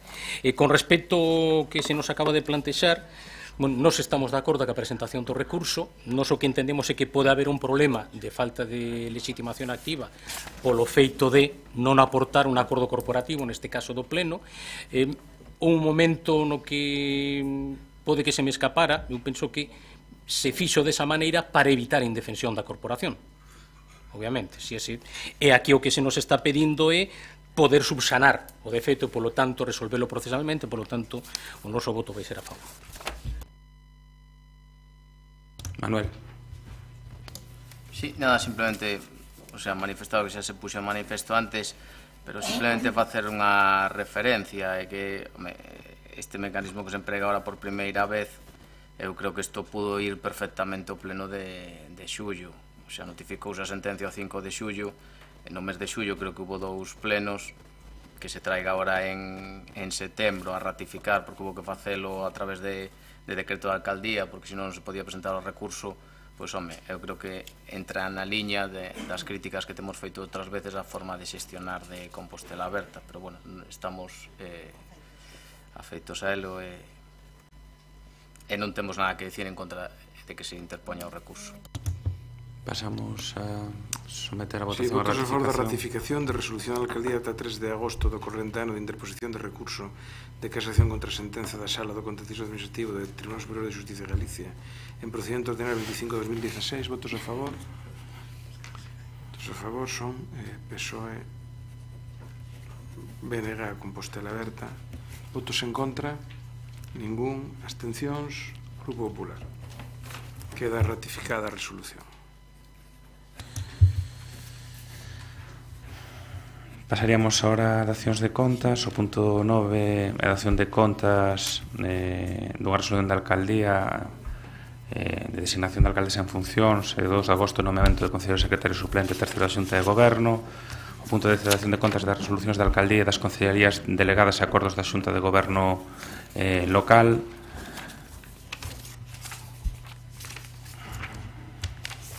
Pasaríamos ao punto número 11, que sería o de rogos, preguntas e interpelacións.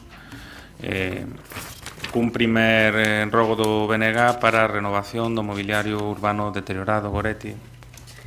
Ben, pois tal e como consta no rogo, recibimos distintas queixas de persoas, veciñas e veciños de Santiago a respecto do estado de deterioración de moitos bancos en diferentes lugares da cidade, e sinalábamos algúns, pero tanto na cidade como no rural, xa por non falar da súa localización ás veces, onde o banco, en vez de estar mirando para o río, está de costas a él, mas en principio neste caso pois falamos do seu estado.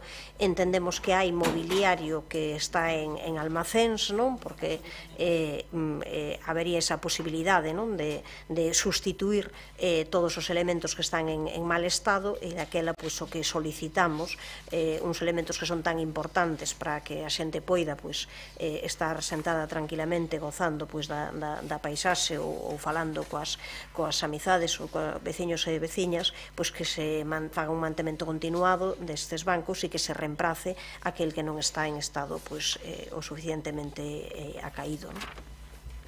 Sanduro. Ben, sí que se fai un traballo constante de mantenimento e seguiremos atentos a todas esas incidencias que sinalas.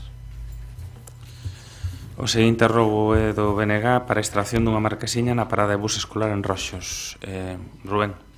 Sí, gracias, señor alcalde. Moi brevemente, novembro do ano pasado, do ano 2017, pois xa trouxemos a este pleno unha demanda veciñal dos veciños e veciñas de Roxos, non? E é que se instale unha marquesiña para que os nenos e as nenas, sobre todo, que van aos colexios, que están agardando polo bus en inverno, non teñan que estar agardando polo mesmo a intemperie, non? Nos creemos que aproveitando que agora mesmo nesa zona tamén se está obrando para ampliar a senda peonil de Santiago dirección Bertamiráns, que era un momento acaído co inicio do curso escolar de poder facelo. Nos creemos que é unha demanda totalmente xustificada por poboación e por densidade de poboación infantil. Creemos que o custo económico de atendela é mínimo e, desde logo, creemos que neste mandato o esforzo inversor do goberno en ampliar a rede de marquesinas, desde o noso punto de vista foi mínimo e cando menos se deberían atender estas cuestións puntuais que facilitan e moito a calidad de vida de moitas persoas.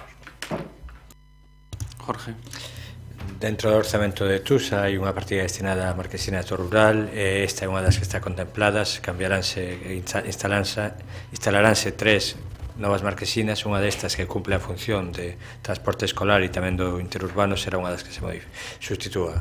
Supoño que daqui a un mes e medio podería estar, antes de final de ano sempre estaría executado. O seguinte rogo é do BNG para a colocación de novas papeleiras e ampliación da capacidade das existentes na zona vella. Gorete. Sí, ben, ainda que sabemos tamén dese Bloque Nacionalista Galego que hai ás veces discusión sobre a estética das papeleiras, se debe haber, non debe haber, nos parques e demais, nós o que entendemos é que o que ten que haber é espazos para que as persoas que viven e que visitan a cidade poidan depositar o lixo, porque senón ás veces hai determinados lugares, se faz todo o paseo de Conxo non hai unha soa papeleira, todo, vamos, despois do Parque Granel a continuación até Banquete de Conxo non hai nada e entón, claro, que acaba facendo a xente cando sobre todo ten lixo e moita da xente que pasea con cans, ao final acaba deixando ali as bolsas e falando con elas acaban dicindo é unha maneira de protestar.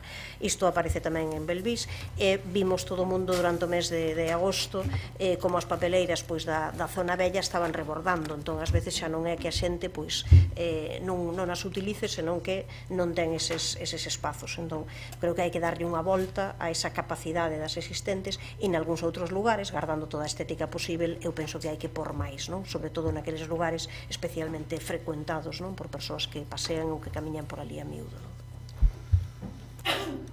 Xan. Na actualidade hai 130 papeleiras no casco histórico, as de toda a vida, estas de 30 litros que están colgadas nas paredes, e logo 15 máis de 80 litros que puxemos ao longo destes 3 anos e con non pouca polémica na Comisión de Casco Histórico para a súa ubicación. Temos previstas mercar máis e ilas colocando. Sobre as papeleiras dos parques, o seu problema non é supoñelas e máis nas sendas, senón é recollelas despois, que xera o seu problema, pero bueno, estudaremos esas carencias e veremos a posibilidade de atendelas, a pesar de que discrepo totalmente da acción de protesta por parte dos donos e donas de cans. O seguinte rogo é do Partido Popular sobre a urxente actuación para o remate da cometida eléctrica nas proximidades do CIP Monte dos Postes. Mariana. Sí, pois como as letras están todas escritas e unha imaxe vale máis que 1000 palabras, esta é a situación do Monte dos Postes desde xaneiro 2018. Ata fai 2 semanas que esta situación. Entonces, como estamos a xogar coas 8 diferenzas, eu pregaría ao grupo de goberno que tomar este rogo en serio dunha vez. Nada máis, grazas. Non é unha actuación municipal e xa están os servicios do Concello vendo como solucionala.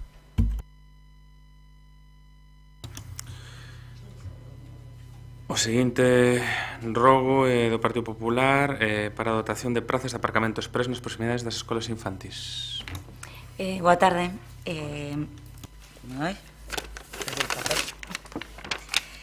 Bueno, na totalidade das escolas de competencia municipal existen normalmente nas súas inmediacións espazos reservados para o aparcamento, aínda que nunha delas, a de Mesón Frío, non se determina no sinal correspondente ao límite de tempo do seu uso.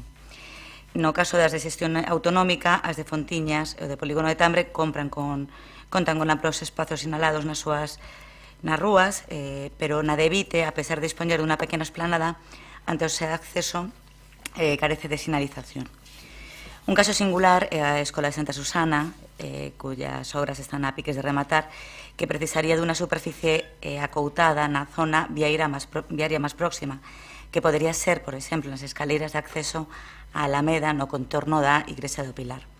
Tamén sería necesario contemplar esa posibilidade nas escolas infantis de San Roque ou xa ir adiantando a zona reservada para a nova de Castiñeiriño. En definitiva, o que pensamos é que é posible prever antes do inicio do próximo curso a totalidade, ou sea, unhas zonas de aparcamento adecuadas para as escolas infantís do noso municipio, con lugares cómodos e seguros e un horario limitado para cada vehículo. Por lo tanto, o rogo que presentamos, de forma resumida, sería que por parte da correspondiente órgano municipal se proceda a completar a reserva de espazos destinados a facilitar o transporte diario de pais e nais que levan as súas crianzas ás escolas infantís ou, no caso de que consten con esta reserva, que esta se sinalice axeitadamente, cun límite de tempo estimado de 10 minutos que sería suficiente para o fin perseguido, e para evitar o aparcamento de vehículos alleos á actividade escolar. Mais nada, moitas grazas. Xan. Sendo o espazo de aparcamento desta cidade unha materia de moito valor pola súa escasez, eu creo que temos feito un esforzo importante na sinalización, na habilitación de prazas, en solucionar mediante convenios con parques privados os accesos de escolas infantiles. Estou pensando no Parque San Roque, a Escola Infantil de San Roque e o aparcadoiro de Valle Inclán, pero, bueno, sin dúbida é todo mellorable e estamos atentos a calquera suxerencia que nos faga nese sentido.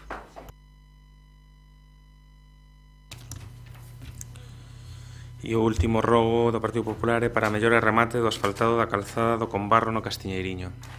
Bueno, la calzada de Conbarro no es una calle, es un montón de calles que salen y entran de la Rúa de Castiñeiriño y forman, bueno, hay una parte central que es un anillo y que está pavimentado con hormigón, así como las calles que dan acceso al Castiñeiriño.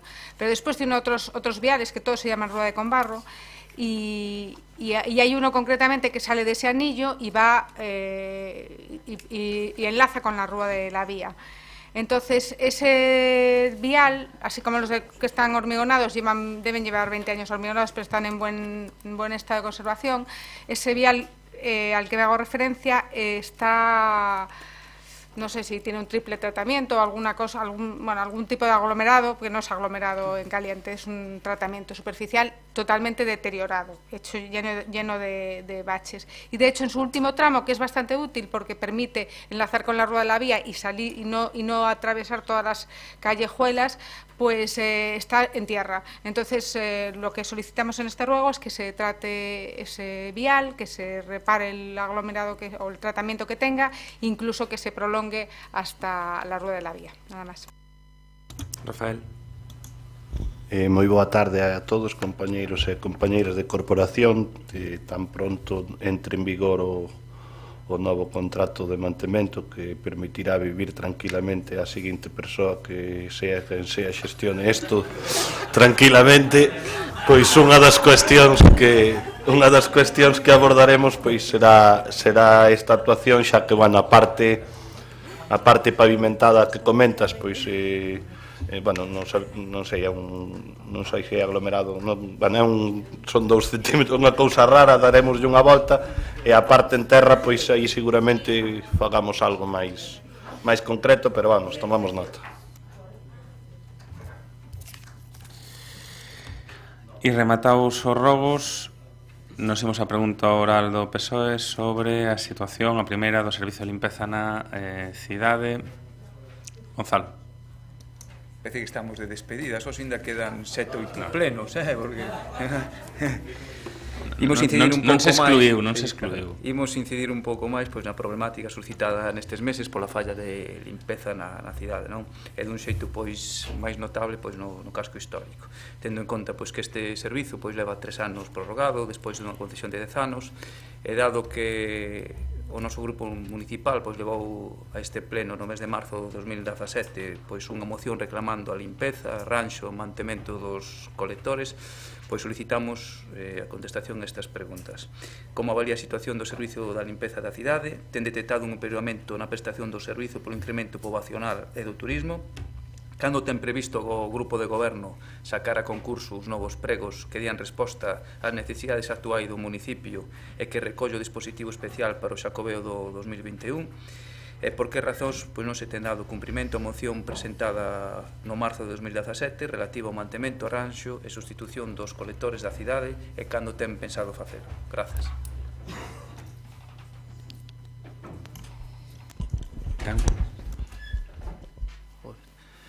Ben, mire, o servizo de limpeza de Compostela é o mesmo que todos estes anos pasados e incluso en algúns aspectos e dentro das posibilidades mellorouse a prestación deste servicio, pois, por exemplo, ata o 2017 o barrido manual no ensanche na metade do casco monumental comenzaba ás 10:15 da mañán e agora empeza ás 7 da mañán, co cal as urxencias pois, normalmente están resoltas antes das 8, 8:30, que cando a gran maioría dos cidadáns van camiño ao seu traballo. Non obstante, é certo, a maquinaria, igual que o dimensionamento do servicio, data de 2005, e tendo en conta o aumento do turismo, especialmente nestes últimos anos, e pode ser que resulte escaso en momentos puntuais en algúns lugares. Porque ademais dos mesmos medios que había fai 13 anos, agora temos que atender máis superficie de barrido, pois aí nova que lle papel a semana pasada por causa da avería dun camión de recollida que se solventou o día seguinte, pero non é para nada indicativo dunha situación habitual. Ao respecto dos novos pregos, estamos traballando na súa redacción precisamente ao pasar tanto tempo de ande anterior hai unha nova lei de contratos, así como cambios nas directivas europeas que levan a taxa de reciclaxe ata o 50%, sendo imprescindible, como ben sabe, a compostaxe nas súas distintas modalidades para poder chegar a elas. Polo tanto, pois o recurso habitual de copia e pega que se fixo nesta corporación en moitos anos, pois xa non sirve, hai que facer algo totalmente novo. Xa contamos co estudio das bases técnicas que definen o servicio de recollida, limpeza viaria e mantemento das illas soterradas deste Concello para os vindeiros anos. Na actualidade estáse facendo o estudio económico en base a estas bases técnicas para rematar a elaboración dos pregos. Aínda así, a contrata está dentro da marxen legal establecido no contrato, que son 10 anos máis 5 de prórroga, co cal nos quedaría aínda 1 ano e medio de marxen. E sobre o material, dentro da presenta contrata e nos 10 primeiros anos, a empresa mercou todos os contedores e papeleiras que marcaba a oferta que fixeron e que foi aprobado. Pero, obviamente, tuvemos un aumento nos últimos anos de actos vandálicos sobre este tipo de mobiliario, os contedores. Por exemplo, desde o 2015 hasta o 2017, 74 contedores de resto arderon ou foron destrozados en distintos incidentes, e iso fixo que a dotación existente para cambios e sustitucións sexa ou fora prácticamente cero. Acabamos de mercar unha partida de contedores de resto, tamén estamos pendentes de resolver un convenio con Ecoembes para o aumento da contenerización de envases lixeiros por valor de 11.000 euros, e tamén temos unha proposta pendente de aprobación pola intervención deste Concello para a venda para achatarramento de 6 camións fora de uso e máis de 200 postes de metal que están apilados en un almacén, que permitiría mercar 74 contenedores máis, o suficiente para poder sobrelevar as incidencias que podan xurdir de aquí a entrada en funcionamento da nova contrata cando seña. Gracias, Xan. A seguinte pregunta, disculpad que vai un pouco lento, pero que non vai ben hoxe a pantalla, é do Partido Popular sobre as medidas adoptadas para a mellora da información e acceso a Monte Gallás hacia a cultura. Teresa. Hace falta el reloj, que tardó muy poco. Bueno. En abril de 2016 acordamos aquí mejorar la información y el acceso al bosque de la Ciudad de la Cultura.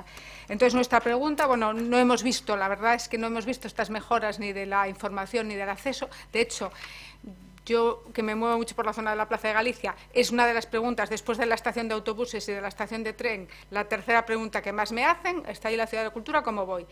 Es más, ahora hemos empeorado, porque con las obras de Castrondouro se ha tapado el cartel que indicaba en coche, y la gente pregunta cómo se va en coche, cómo se va andando y si hay transporte público. Entonces yo pregunto qué se ha hecho. Bueno, la pregunta la tenéis ahí, es qué medidas se han tomado para mejorar la información y el acceso. Sí, boa tarde, Teresa. Ben, no tocante á mellora da información e do acceso, a resposta que basicamente eu teño preparada máis na dimensión da información turística, pero tomamos nota tamén para falalo con outros departamentos respecto a unha posible sinaléctica maior para a propia veciñanza. Pero dito eso, dende Turismo de Santiago, mantemos normalmente unha relación bastante fluida e regular coa Cidade da Cultura, e precisamente porque tamén para o Concello de Santiago e para as políticas que desenvolvemos no marco do turismo é moi importante apostar por a descentralización dos fluxos turísticos, non?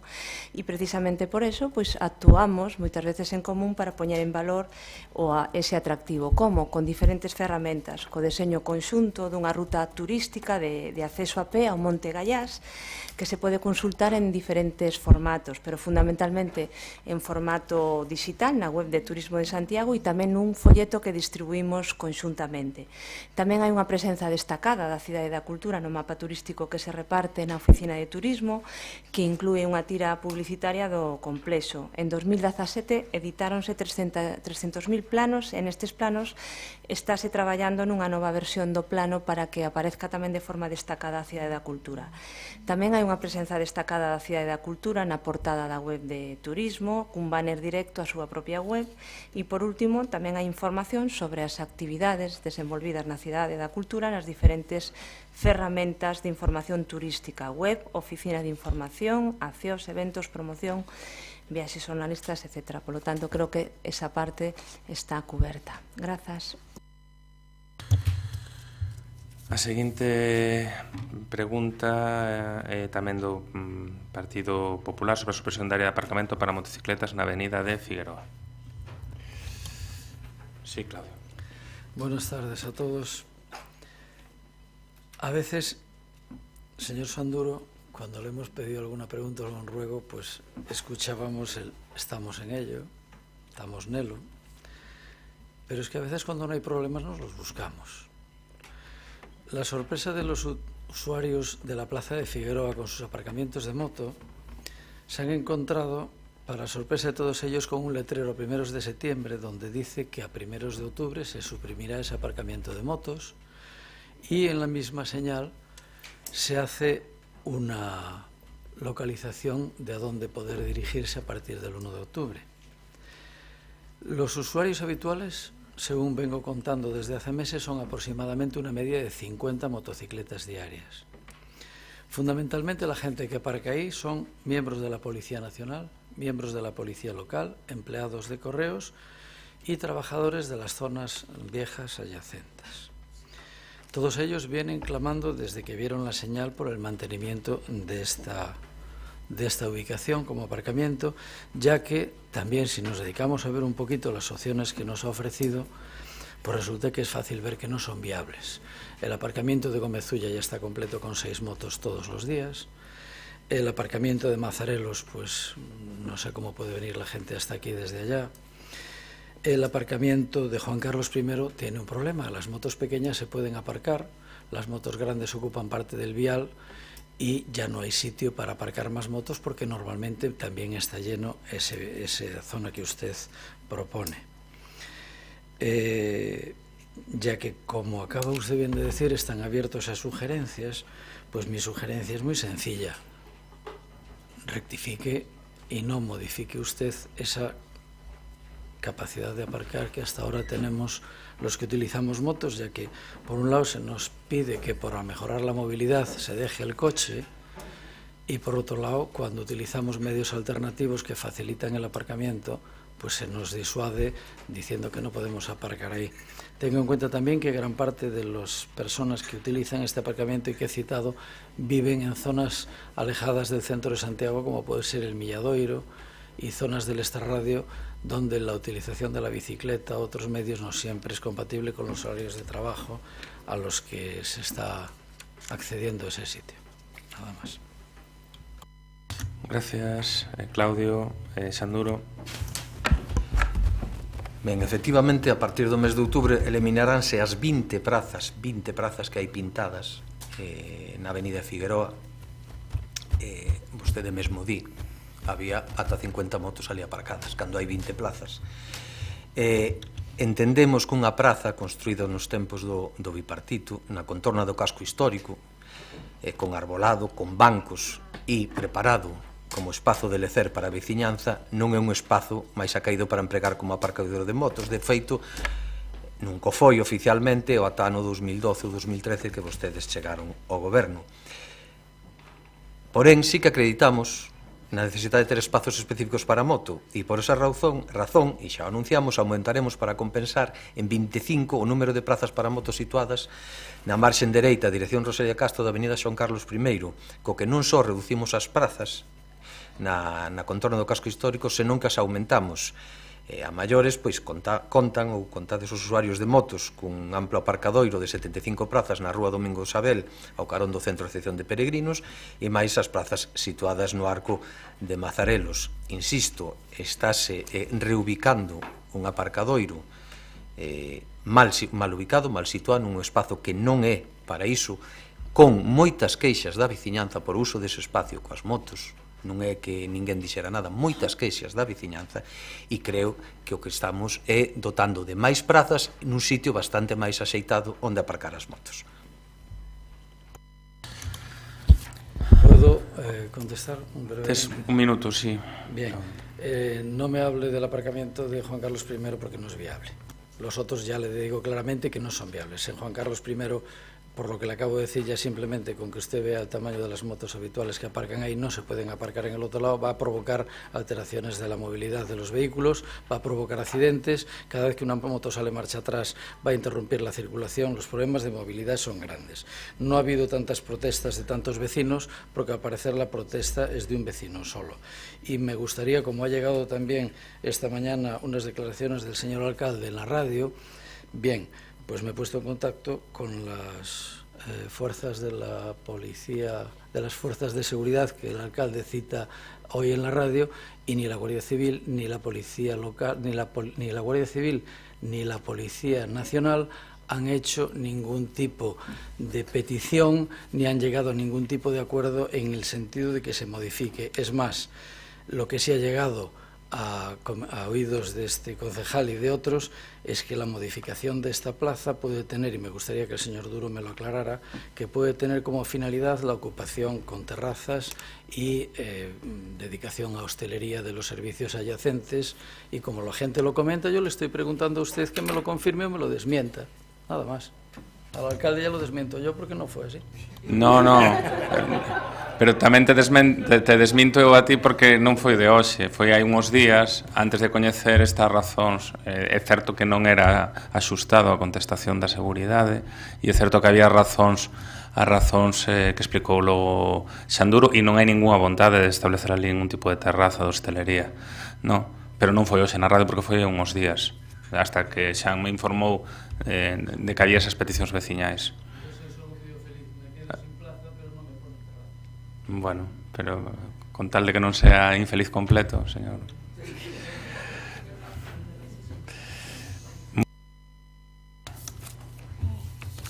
Seguimos con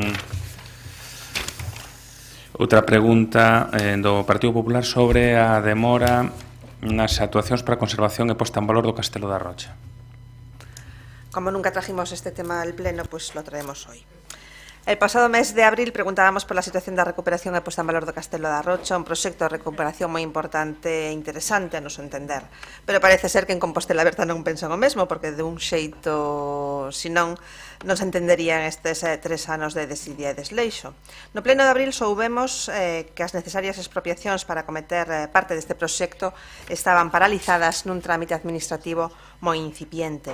Soubemos tamén que no marco da EDUSI os orzamentos finalmente concedidos pois obrigou a facer un reaxuste que afectou precisamente ao planificado para o Castelo da Rocha, deixando fora un investimento previsto de preto de 650.000 euros. Tamén soubemos que se solicitara ante o Ministerio de Facenda a inclusión do proxecto do acondicionamento interior do Castelo da Rocha por un importe de 100.000 euros. E precisamente, segundo a documentación remitida a Madrid, vostedes decían nesa documentación que este proxecto tiña un plazo de execución de 6 meses, de abril a setembro de 2018, hoxe é día 20 de setembro. O Castelo da Rocha está abandonado por Compostela Berta, non foron capaces nin de continuar co servicio de visitas guiadas durante este ano. Algúnha vez vostedes van por ali? Saben para que serve o peche do castelo? Pois mire, para un punto de amarre de equinos, grazas aos cales, por certo, a erva medra menos na súa contorna. Señor Duarte, que previsións ten ao respecto do Castelo da Rocha para a súa posta en valor? Grazas. Jorge.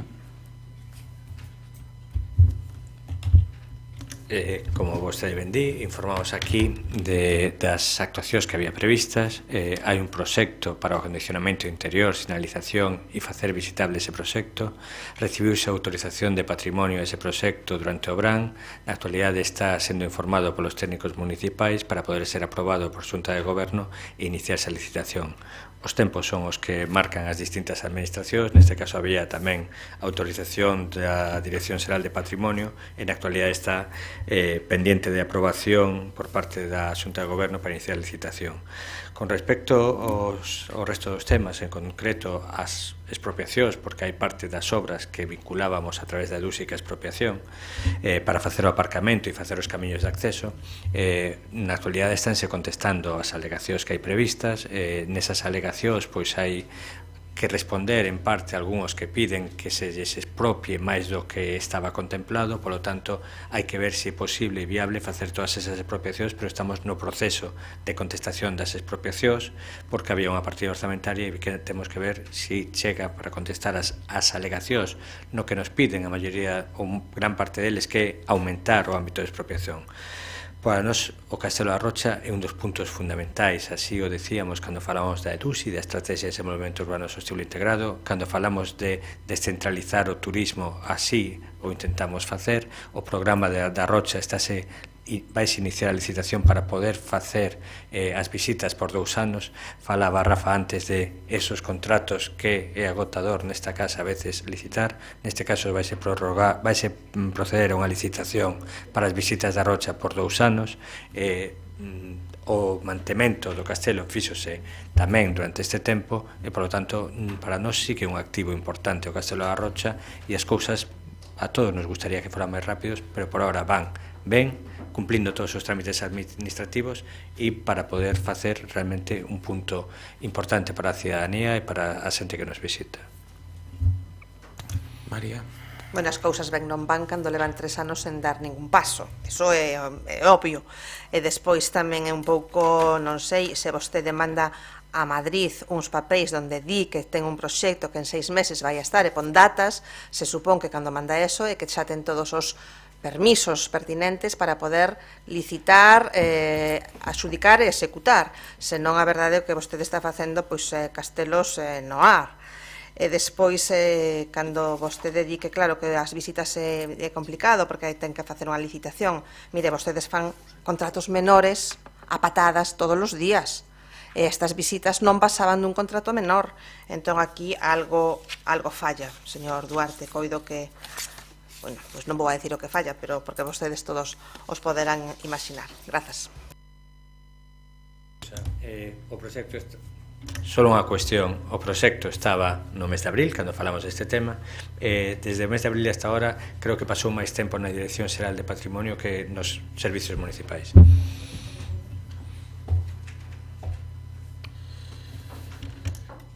Pasamos á última das preguntas que do BNG sobre o servicio de atención ao contribuinte. Sí, moitas grazas, señor alcalde. Bueno, eu entendo que o grupo de goberno ten perfectamente constancia e tamén a concellería responsable das múltiples queixas que existen do servicio de atención ao contribuinte, non? Entre outras cousas porque supoño que se notificarán as queixas que están recollidas na propia Comisión de Queixas e Suxestións, que non son precisamente poucas, non?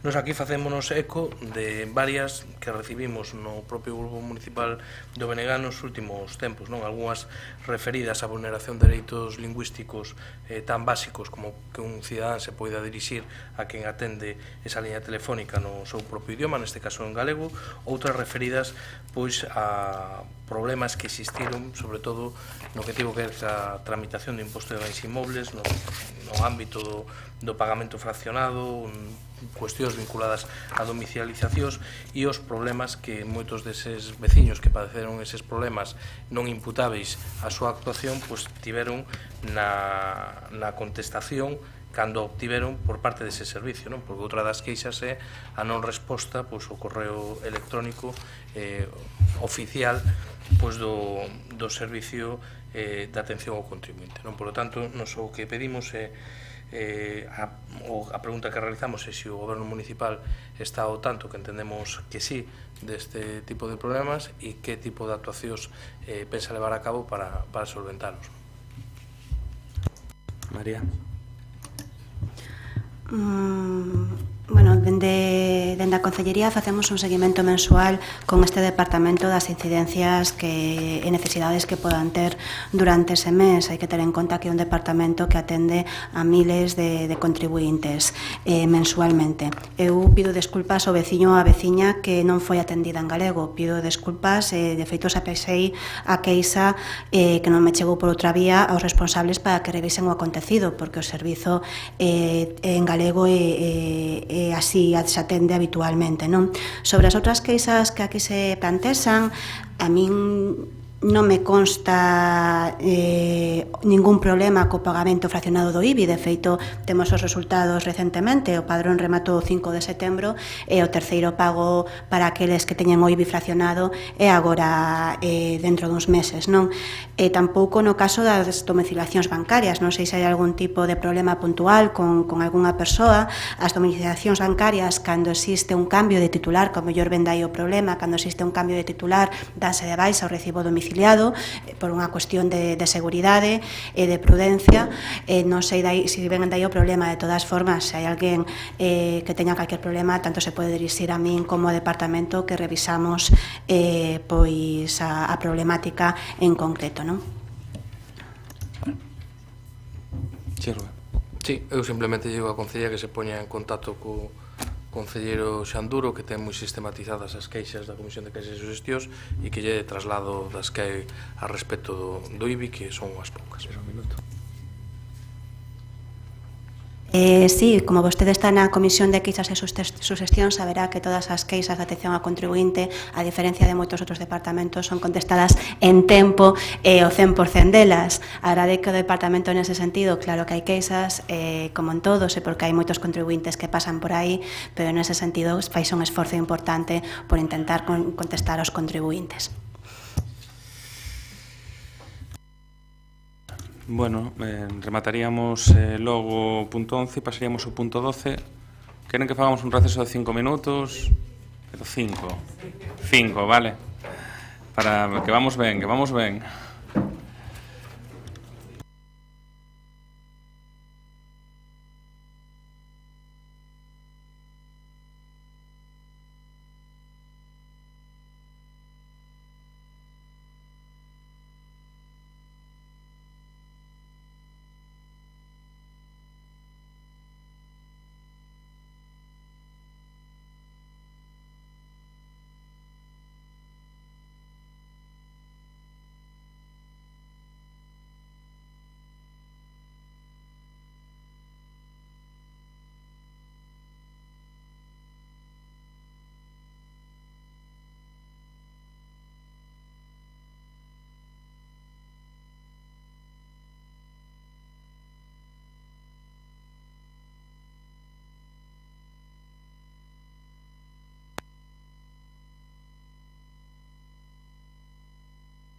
Bueno, imos a retomar a sesión plenaria, señores.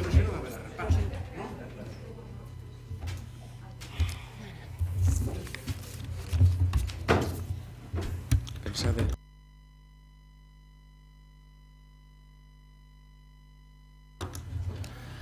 Pasamos logo ao punto 12, que toma en consideración de mocións presentadas polos grupos municipais, sendo a primeira unha do BNG para axilizar a concentración parcelaria en Villestro 2 Figueiras. Si facedes defensa, Rubén. Moitas gracias, señor alcalde. En Santiago de Compostela realizáronse 21 procedementos de concentración parcelaria, máis aínda permanece un aberto que o de Villestro e Figueiras, que afecta a 1.219 fincas de diferentes propietarios que dispoñen de 14.072 parcelas nunha superficie total de 1.523 hectáreas. O procedimento de concentración parcelaria de Santa María de Villestro 2 Figueiras iniciouse co decreto publicado o 4 de outubro de 1991 no Diario Oficial de Galiza e entrou na fase de aprobación de bases definitivas o 5 de novembro de 2009. Transcorreron, polo tanto, case 27 anos desde que os propietarios e as propietarias destes terreos agardan polos definitivos para poderen cultivar e reiniciar as actividades agrarias. Xa que a provisionalidade que se abre con estes procesos limita a explotación e, sobre todo, polo feito de que moitas quedan descoidadas e se enchen de maleza e poden ser atacadas polos incendios, ademais de perderen parte da súa capacidade productiva.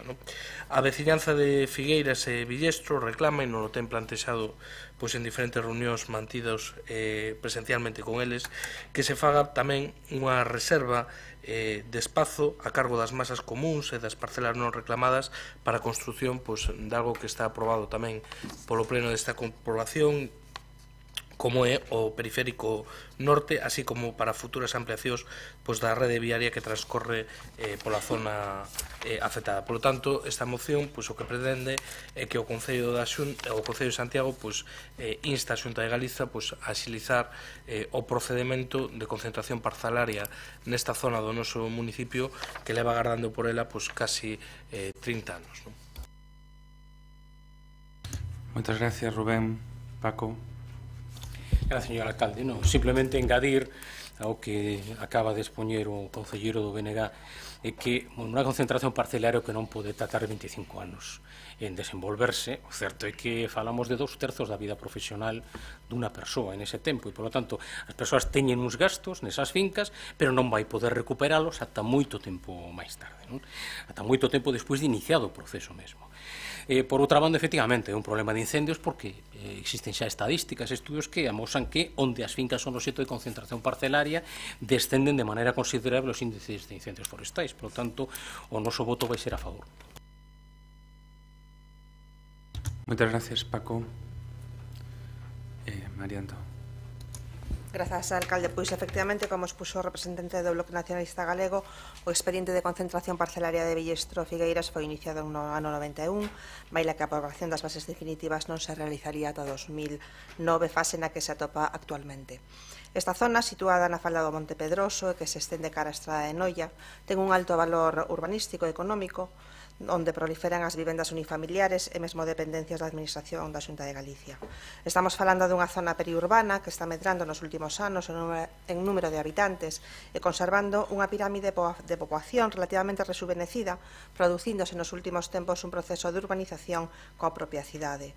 O estudo da zona arroxa uns datos reveladores. Só un 3% se adica ao sector primario, un 25% ao sector secundario, actividades de construcción e industria, e un 72% ao sector terciario ou de servizos. Estes cambios socioeconómicos da área, xunto co cambio normativo que se produce ao aprobarse a Lei de Mellora da Estructura Territorial Agraria de Galicia no ano 2015, merecen unha reflexión, ao noso entender, profunda sobre a reestructuración territorial da zona de Villestro Figueiras. Esta lei, a Lei de Mellora de Estructura Territorial, pretende acomodar a normativa existente aos novos modelos de desenvolvemento rural vixente en Europa, onde se concibe o medio rural como un todo, non que a actividade agraria debe ocupar un lugar principal, pero non único e independente. Deste xeito, preténdese que o espazo rural sexa un espazo de convivencia armónica das diferentes actividades productivas, en consonancia coa contorna, coa paisaxe e co patrimonio. A fixación de poboación no rural, evitando o abandono, que é un obxectivo compartido, entendo eu, por todos e todas, pasa pola mellora dos servizos públicos postos a súa disposición, polas oportunidades de desenvolver unha actividade laboral e pola mellora da calidade de vida en xeral, tamén no campo do lecer, da cultura e da participación social. Por iso, a normativa actual non se cingue ao concepto de concentración, cuxo principal fin era a reducción do extenso número de fincas, moitas delas con superficies tan reducidas que facían inviable a súa rentabilidade. O que se pretende con este novo marco normativo é habilitar instrumentos en materia de xestión de terras ou reforma das estructuras que posibiliten a súa agrupación e xestión conxunta para correxir os efectos negativos que vemos afectan ao rural. Estamos a falar do Bantegal, das agrupacións ou asociacións de persoas propietarias particulares ou dos montes veciñais en Mancomún, por exemplo.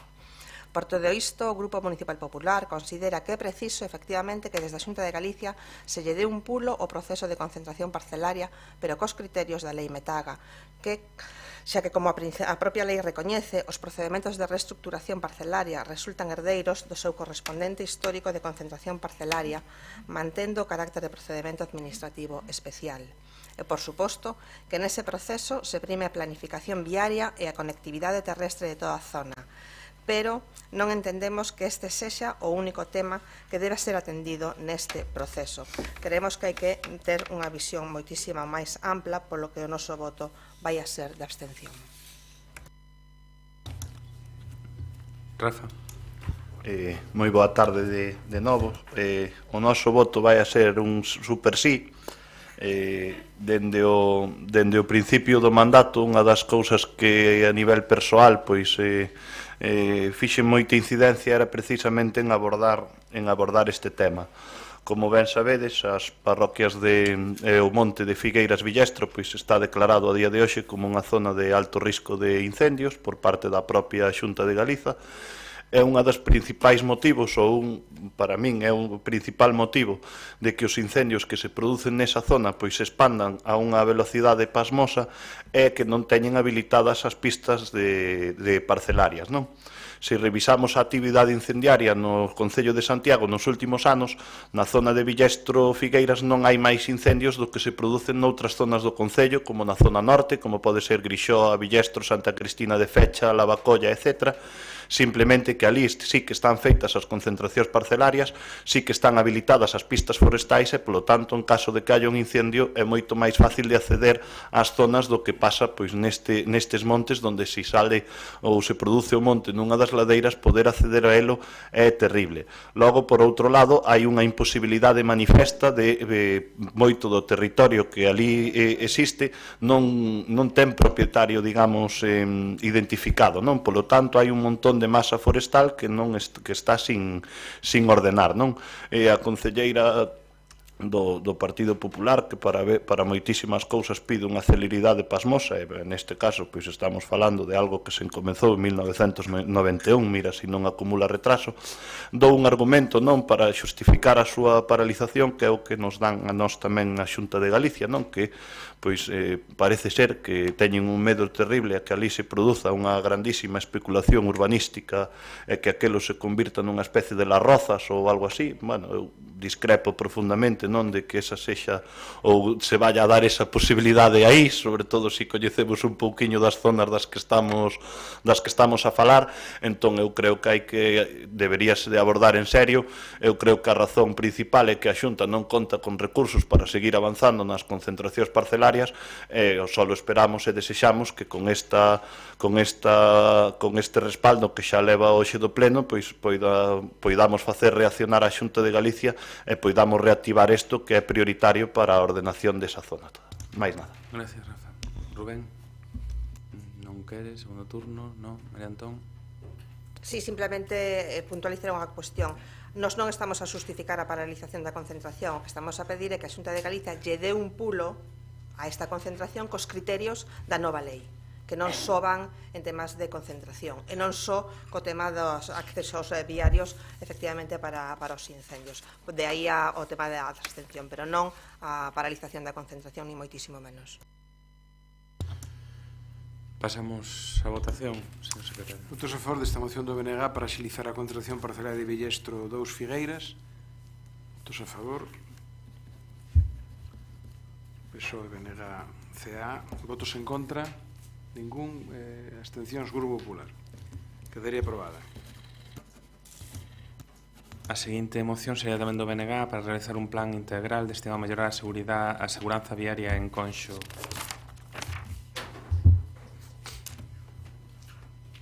Rubén. Sí, gracias, señor alcalde. Bueno, eu creo que por todos e todas os membros desta corporación é ben coñecido pois que o barrio de Conxo pois sofre un abandono importante e que vai para alén deste propio mandato, non? Sobre todo a medida que nos vamos alonxando do epicentro do barrio ou tomando como referencia o propio centro sociocultural, a medida que nos vamos afastando cara a Rúa Benéfica de Conxo, Torrente, Poza Real de abaixo e de arriba, o Churruchao, a Ponte da Rocha, pois o deteriorado é moito máis evidente, non? Nos entendemos que hai toda unha serie de queixas veciñais que están perfectamente documentadas e que se explican no texto da moción, que teñen que ver todas elas pois, con temas de barreiras arquitectónicas para persoas con mobilidade reducida, todo o que ten que ver co pintado e ca sinaléctica pois, de pasos de peóns e sinalización horizontal e vertical, todo o que ten que ver con afundimento de sumidoiros ou tamén cuestións máis concretas como o estado pois, bastante lamentable no que se atopa pois, o paso inferior á vía do tren, non?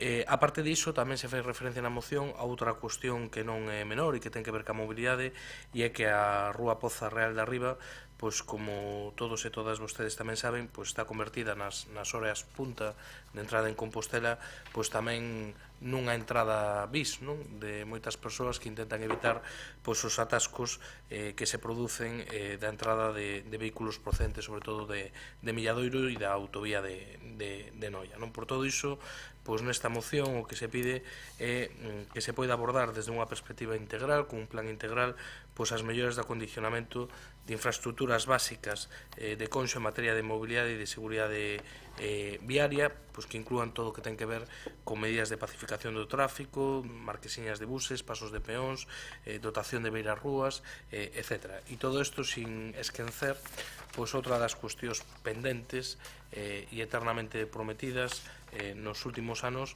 que é a humanización dese paso inferior da rotonda de Conxo e, sobre todo, para nós, e máis importante, e non nos cansaremos de repetir, resolver os problemas de acceso que hai ao vial, non? E os problemas de seguridade que hai, sobre todo, no acceso á altura da residencia de maiores de Volta do Castro. Gracias, Rubén. Paco. Gracias, señor alcalde. Pois o Grupo Municipal do PSDG comparte a sensibilidade que amosa o BNG con esta moción e que nos, por exemplo, pois, do que falaba agora o concelleiro do BNG con respecto ao Poza Real, pois no mes de xullo presentamos un rogo tamén no pleno, presentamos unha proposición con todo un conxunto de investimentos en novembro de 2015 para o barrio de Conxo, porque a verdade é que máis alá do plan de seguridade que é necesario, pero que do que estamos falando é un plan de investimentos, vale? Un plan de investimentos que en realidad tería que ser extensivo a todo o periurbano de Santiago. Es decir, a cidade é certo que foi crecendo de unha maneira máis ou menos armónica, pero o gran problema é o periurbano, que é o que require uns investimentos pois, como require o rural e como require o resto da cidade, non? Por lo tanto, non é só Conxo, as mesmas necesidades que se están mostrando aquí, pois a verdade é que afectan a todo o que é os entornos da transición entre o territorio urbano e o rural, non? Por lo tanto, nós o que entendemos, imos votar a favor desta moción, pero nós o que entendemos é que o que fai falta é un plan de investimentos para todo o periurbano de Compostela con un plazo de execución. O noso voto vai ser a favor. Sí, pois o Grupo Municipal Popular tamén vai apoiar esta moción do Bloque Nacionalista Galego porque efectivamente todo exposto na mesma é certo e necesario. Ademais, algunhas cuestións xa foron tratadas en plenos anteriores. Porén, o que este grupo lle gostaría que na resposta do Goberno Municipal se dera conta do cumprimento de acordos deste pleno que sobre diferentes cuestións que afectan ao barrio de Conxo se teñen aprobado desde febreiro de 2016. Todas, hai que dicilo, a iniciativa dos grupos da oposición. Eu vou a centrar o tema en tres cuestións. Primeiro, o plan de compensación para resarcir a hostelería e o comercio de Conxo polos 4 anos de obras aprobada cos votos dos 4 representantes do Grupo Socialista en febreiro de 2016. A segunda cuestión, a declaración institucional aprobada por todos nós para instar ao Ministerio de Fomento para preservar un espazo para a cidadanía na parte superior da rotonda de Conxo, favorecendo deste xeito a conexión superficial moito máis amable e peonil. En consonancia co anterior, reclamábase que se arranxaran as deficiencias polas obras na rotonda de Conxo e que se mellorara a mobilidade do barrio. E a terceira cuestión era un plan integral de mellora da senda Milladoiro-Santiago a través de Conxo. Ambas as dúas cuestións últimas corresponden ao pleno de febreiro de 2016, reclamadas novamente no pleno de abril de 2018. Que fixo o Goberno Municipal con estes acordos?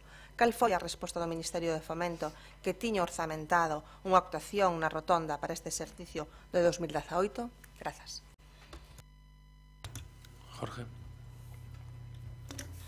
Bueno, pois empezo polo final. Nos imos a votar a favor non porque pensemos que é necesario un plan de actuación integral, sino porque creo que se están facendo moitas actuacións que paso a enumerar e a detallar porque si é certo que viñeron moitas desas mocións a pleno pedindo actuacións en favor de Conxo e moitas delas están en marcha na actualidade e gustaríame diante deste pleno contalas.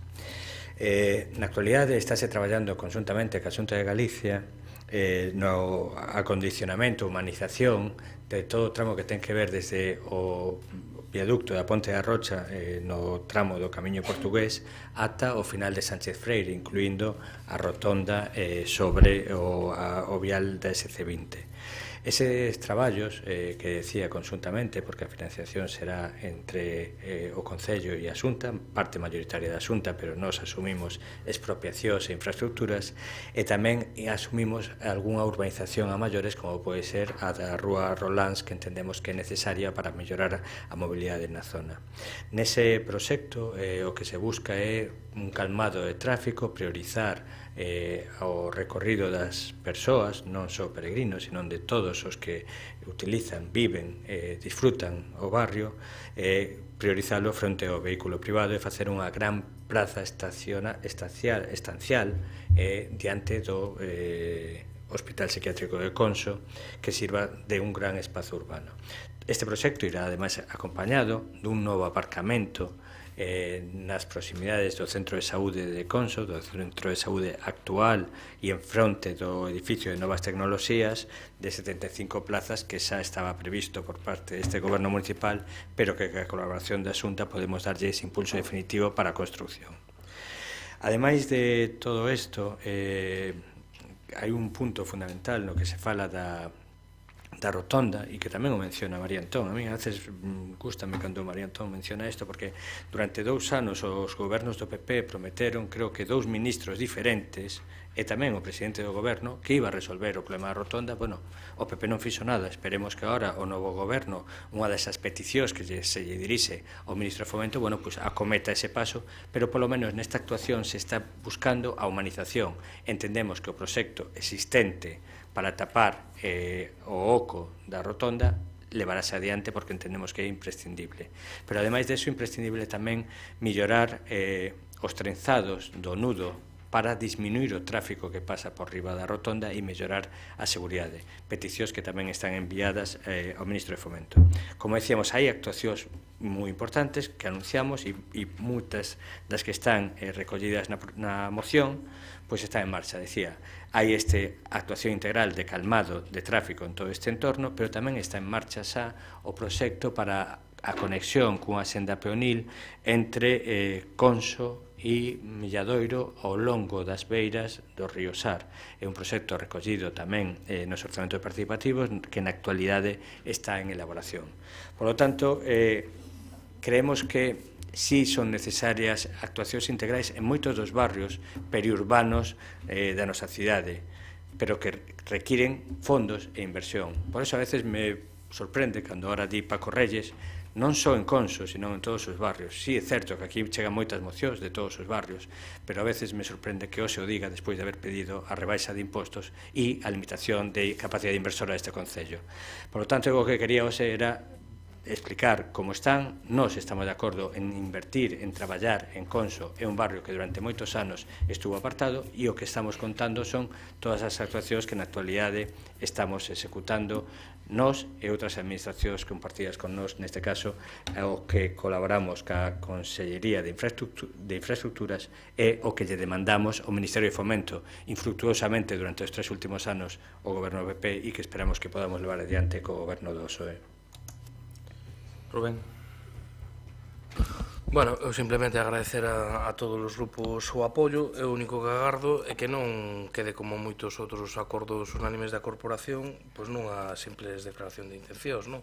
Eu creo que hai aquí responsabilidades compartidas, hai algunhas que son individualizables en outras administracións. Eu creo que todo que ten que ver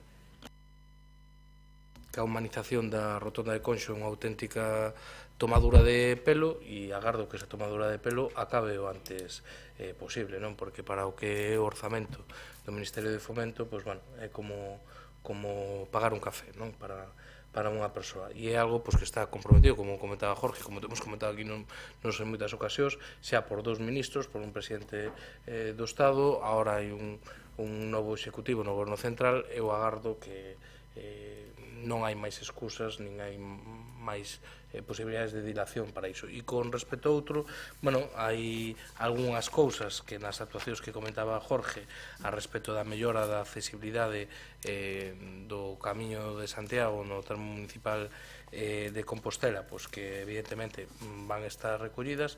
Hai outras que non forman parte diso e que teñen que ver con cuestións menores en termos orzamentarios, pero importantes para a calidad de vida da xente, non? O tema dos sumidoiros, o tema dos pintados dos pasos de peóns, ou os temas de accesibilidade, non? E aproveito para lembrar que está pendente a convocatoria desa Comisión de Accesibilidade, que tamén estaba aprobada por unanimidade neste pleno ao principio de mandato e que todavía non se convocou. Paco. Pois sí, grazas. Non pensaba facer intervención, pero cas palabras do concelleiro de Compostela Aberta vexome obligado. Mire, o primeiro que me gustaría ver por escrito a petición que lle teñen dirixido ao ministro Ábalos para todos os investimentos. Eu quero vela. Non fan máis que falar do que lle teñen pedido, gustaríame vela por escrito, porque penso que todos temos dereito. Mire, con respecto ao tema da reducción fiscal, quéreme decir vostede cuantificar canto diñeiro se perdeu en ingresos en 2016 pola baixada que se fixo do IBI? Canto diñeiro menos se ingresou? Segundo, quéreme decir canto diñeiro lle faltou a Compostela Aberta no 2017 para cometer todos os proxectos de investimento que tiñan? Canto diñeiro lles faltou? Porque a lembranza que eu teño é que deixaronse en executar o 78% dos investimentos. Non porque faltara dinero, a vostedes lle sobrou 7 millóns de remanentes, porque non foron quen de executalo. Por lo tanto, o problema non está en que se pida axustar o recibo da veciñanza nesta cidade para que non teñan que soportar unha presión fiscal, unha carga fiscal moi difícil para moitas persoas que aínda non saben o que é sair da crise económica. O problema é non ser quen de executar todo o diñeiro que existe. Por lo tanto, deme vostede as cifras concretas de canto se deixou de ingresar, canto diñeiro perderon vostedes, cantos proxectos non puideron levar adiante no 16 e no 17 e cantos non van poder levar adiante no 18 porque lles faltou diñeiro. Non porque non foran quen de executalo, porque lles faltou diñeiro. Entón, Si, eu só quería decir que o señor Duarte veu aquí a gabarse do proxecto da Xunta de Galicia. Menos mal que a Xunta de Galicia que está traballando no acceso do Camiño de Santiago, na plaza e no aparcamento, porque, señor Duarte, vostede vai a rebufo. Vostede, se non chega a ter o proxecto da Xunta de Galicia, non tería nada que respostar nesta moción hoxe a tarde. Vostede xa leva 3 anos no goberno, señor Duarte. Xa non pode falar de herdanza. Xa está o tic-tac correndo, señor Duarte. 3 anos tamén foron os que pasaron o goberno do PP para para comprometer, facer, tapar o oco que non fixeron. Esperemos que algún día o vexamos. Esperemos que algún día o vexamos.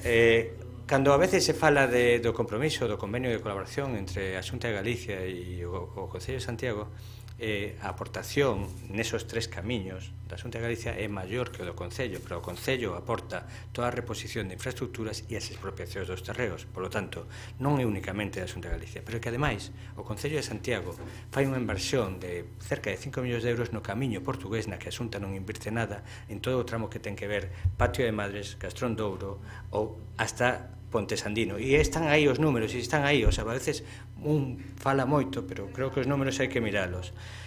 Con respecto ao resto das cuestións, si estamos de acordo en que hai parte da infraestructura que o que ten que ver ca parte que co trazado que usan como atallo, que anda que está sinalizado para ralentizar a velocidade, bueno, pois que hai que reforzar aí a seguridade, porque sí é certo que hai un problema de tráfico. E con respecto ao que di Paco Reyes, a nos gustaríanos poder actuar en todos os barrios, tal e como decía. Moitas veces non é só cuestión de inversión, hai que ter unha capacidade técnica dentro do Concello para poder facer. Non é só ter os cartos, sino que temos que revertir tamén unha cuestión na que estamos por culpa dunhas políticas de recortes ou impulsadas desde o Partido Popular que fai que departamentos como de obras, como de planeamento, moitos departamentos nesta casa, como de intervención e como de contratación, estén baixo mínimos e que fan que a veces sexa difícil a execución. Pero eu creo que hai que ter claras as cousas. Hai un déficit de inversión en todos os barrios, en toda a periferia da cidade, que non ven destos 3 anos, ven de moitos anos atrás e que eu creo que compartimos con vostedes que é necesario maior inversión. Pasamos a votación, señor secretario. Votos a favor de moción presentada polo Grupo Nacional BNG para realizar un plan integral destinado a mellorar a seguranza Entendo que vial. por unanimidade, señor. Unanimidade, sí, unanimidade. A seguinte moción é do Partido Socialista para a actuación integral de limpeza e drenaxe do río Sarela. Gonzalo. Boa tarde de novo.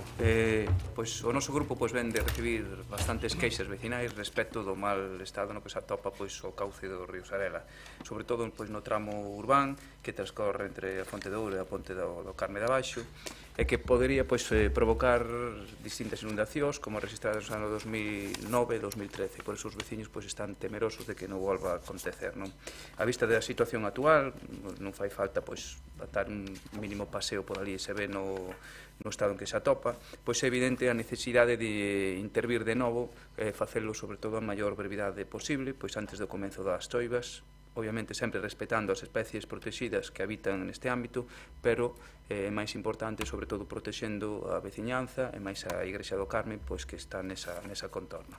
Por todo isto, é polo que o noso grupo presentamos ao pleno esta moción, que existe Augas de Galicia a realizar unha actuación integral, a desenvolver con carácter urxente, de limpeza e drenaxe do río Sarela, especialmente no tramo urbano entre a Fonte de Ouro e a Ponte do Carme. Grazas. Gracias, Gonzalo. Goretti. Ben, pois coincidimos con esta moción do Grupo Socialista e imos votar a favor, xa adianto, aparte de que é evidente que dar un paseo polo río sin máis non é necesario ser ninguna persoa experta para darse conta da necesidade que hai de facer esta recollida de lixo e de facer unha actuación integral nos ríos. Aparte diso hai que, eu creo que lembrar sempre que Santiago sen os seus ríos sería outra cousa completamente distinta, que configuran a paisaxe claramente, que hai ademais históricamente unha serie de oficios vinculados aos ríos, desde todo o que significaron as curtidurías, as lavandeiras, a todos os muiños. A verdade é que temos moito que avanzar aínda para que os ríos vayan limpos, para que sexa unha problemática que o conxunto da poboación entenda como problemática súa. Neste sentido, e nestas causas, eu creo que hai outras poboacións que nos levan moitísima dianteira, aínda que ás veces esa dianteira que nos poida parecer en certa maneira escandalosa, non? Como para algunhas persoas, pero no fondo teñen bastante, eu creo que bastante sentido, non? Recentemente estivo no noso país de visita o sociólogo Boaventura de Santos Sousa, e el lembraba pois como foron os indígenas maorís os que pelexaron para que en Nova Zelandia xustamente se lles dera pois esa personalidade xurídica e recoñecemento, non, aos ríos. Para decir, hai que defendelos, non, de tal maneira que consideremos que teñan dereitos, non, exactamente igual, non, que os dereitos humanos, non? Así que desde esa perspectiva todo o que se poida facer por salvar os ríos, por limpar os ríos, está claro que vai contar co apoio do Bloque Nacionalista Galego. Gracias, Goretti. María Antón.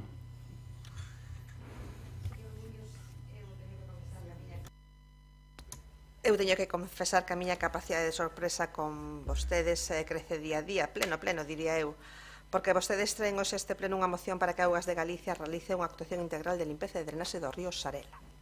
Vostedes, sobre todo o señor Reyes, que gosta de tirar de normativa e jurisprudencia para sustentar as súas posicións, as súas tesis, pois parece que hoxe se esqueceron. Porque estou segura que vostedes saben que o Plan Hidrolóxico Nacional outorga aos concellos competencia para a realización de actuacións en concas públicas situadas en zonas urbanas. Este é o caso. Pero de todos os xeitos é normal que vostede pida que o Pleno se dirixa a Augas de Galicia. Digo que é normal porque a nula xestión do Goberno Municipal pois obriga a que sexa outra administración, neste caso a autonómica gobernada polo Partido Popular, a que actúe.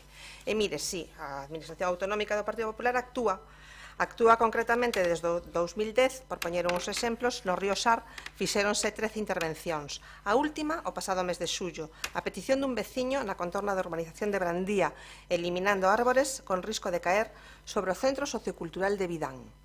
No río Sarela, máis de 6 intervencións. A última, en outubro de 2017, a petición do Concello para a retirada de árbores e ramas, así como desbroces selectivos no tramo entre Carmo de Abaixo e Galeras. Outras intervencións en outros ríos do termo municipal como Tambre ou o Corgo. Por certo, o próximo luns, Augas de Galicia inicia unha actuación no río Corgo augas arriba do Auditorio de Galicia, na zona do edificio que se asenta no regato.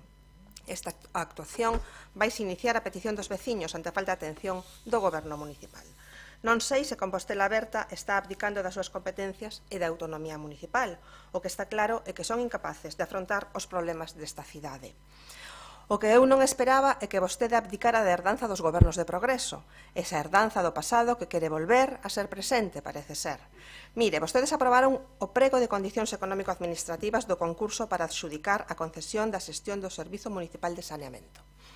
O punto 2 do apartado primeiro do obxecto di: será tamén obxecto do contrato a vixilancia dos vertidos incontrolados nas concas do río Sare Sarela, adoptando as medidas pertinentes, así como a limpeza das devanditas concas, retirando todos os materiais que sexan ou non contaminantes, cuxos traballos se realizarán unha vez ao ano e na primavera. Señor Muiños, queda absolutamente claro que é unha competencia municipal e que o Goberno do PSDG así o contemplaba cando aprobou a concesión da xestión do servizo, porque vostedes, naquel momento, leían os pregos, non? Un prego que foi prorrogado polo Partido Socialista no ano 1998, ata xustamente 2019. A cambio de investimentos, de diñeiro para a celebración da capitalidade cultural, bueno, cousas que hoxe en día eu dubido que puderan realizarse tan alegremente. Pero o pasado está. Pode que non no Partido Socialista, porque gostalles máis mirar cara ao pasado que ao futuro, pero nos preocupa o noso futuro. E o futuro deste contrato xa o sabemos, ningún. Non hai futuro para este contrato.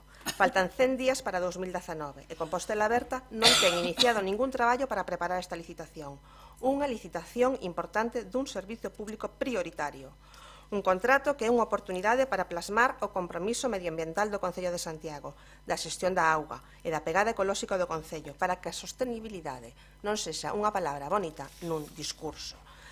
Eu lles propoño para os representantes do Partido Socialista unha emenda in voce para sacar adiante a súa proposta, que diría que o Pleno da Corporación inste o Goberno Municipal a controlar o contrato da xestión da auga e exixa a concesionaria a realización das limpezas anuais previstas no prego de condicións. Grazas.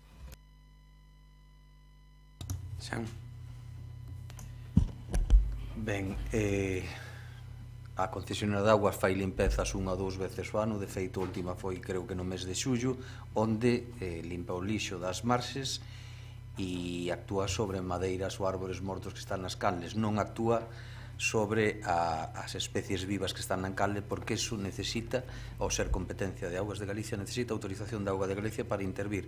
Non podemos lle dar voltas á normativa, pero esa é a realidade. Co cal, pois, por nós estamos a favor de instar a Augas de Galicia a facer o seu traballo. Gracias. Gonzalo, algo que decir? Sí, primeiro, pois non vamos a aceptar pois a emenda en voz do Partido Popular, e realmente nós o que queremos é que se limpe o río, porque non queremos que volva a acontecer o que ten acontecido no 2009-2013. É o que queremos, máis que nada para preservar a seguranza dos veciños. Grazas. Non, María Antón.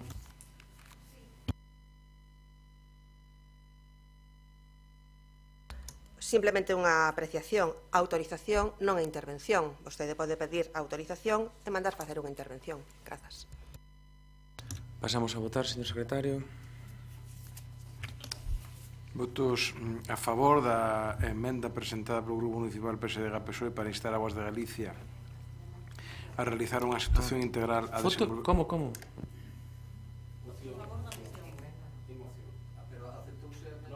Non se aceptou a emenda. Non, perdón, se me foi a... Sí.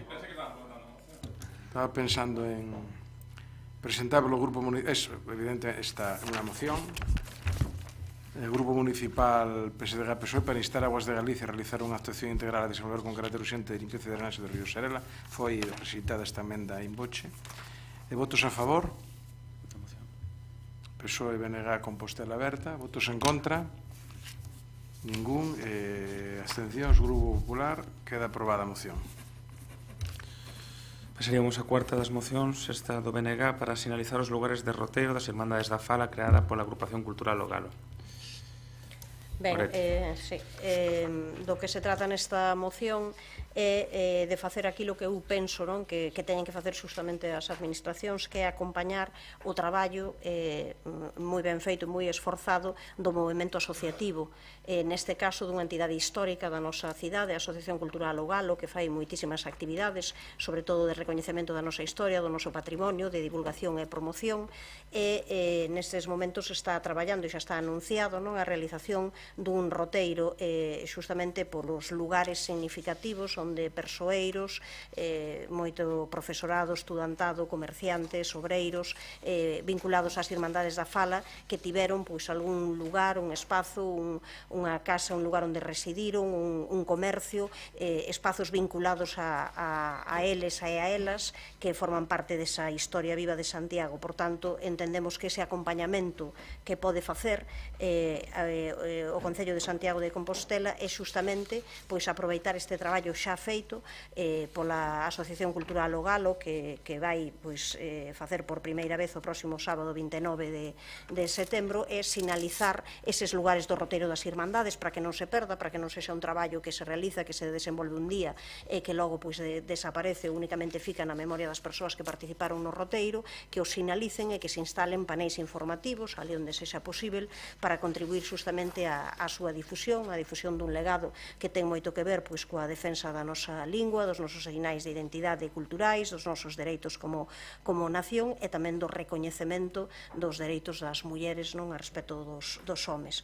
Son moitísimas as persoas ligadas ás Irmandades, desde María Miramontes, Olimpia Valencia, o propio Ángel Casal, Luís Porteiro, José Pasín, Xaime Quintanilla, moitísima xente, non, que ten Lois Tobío, que ten unha referencia en Santiago.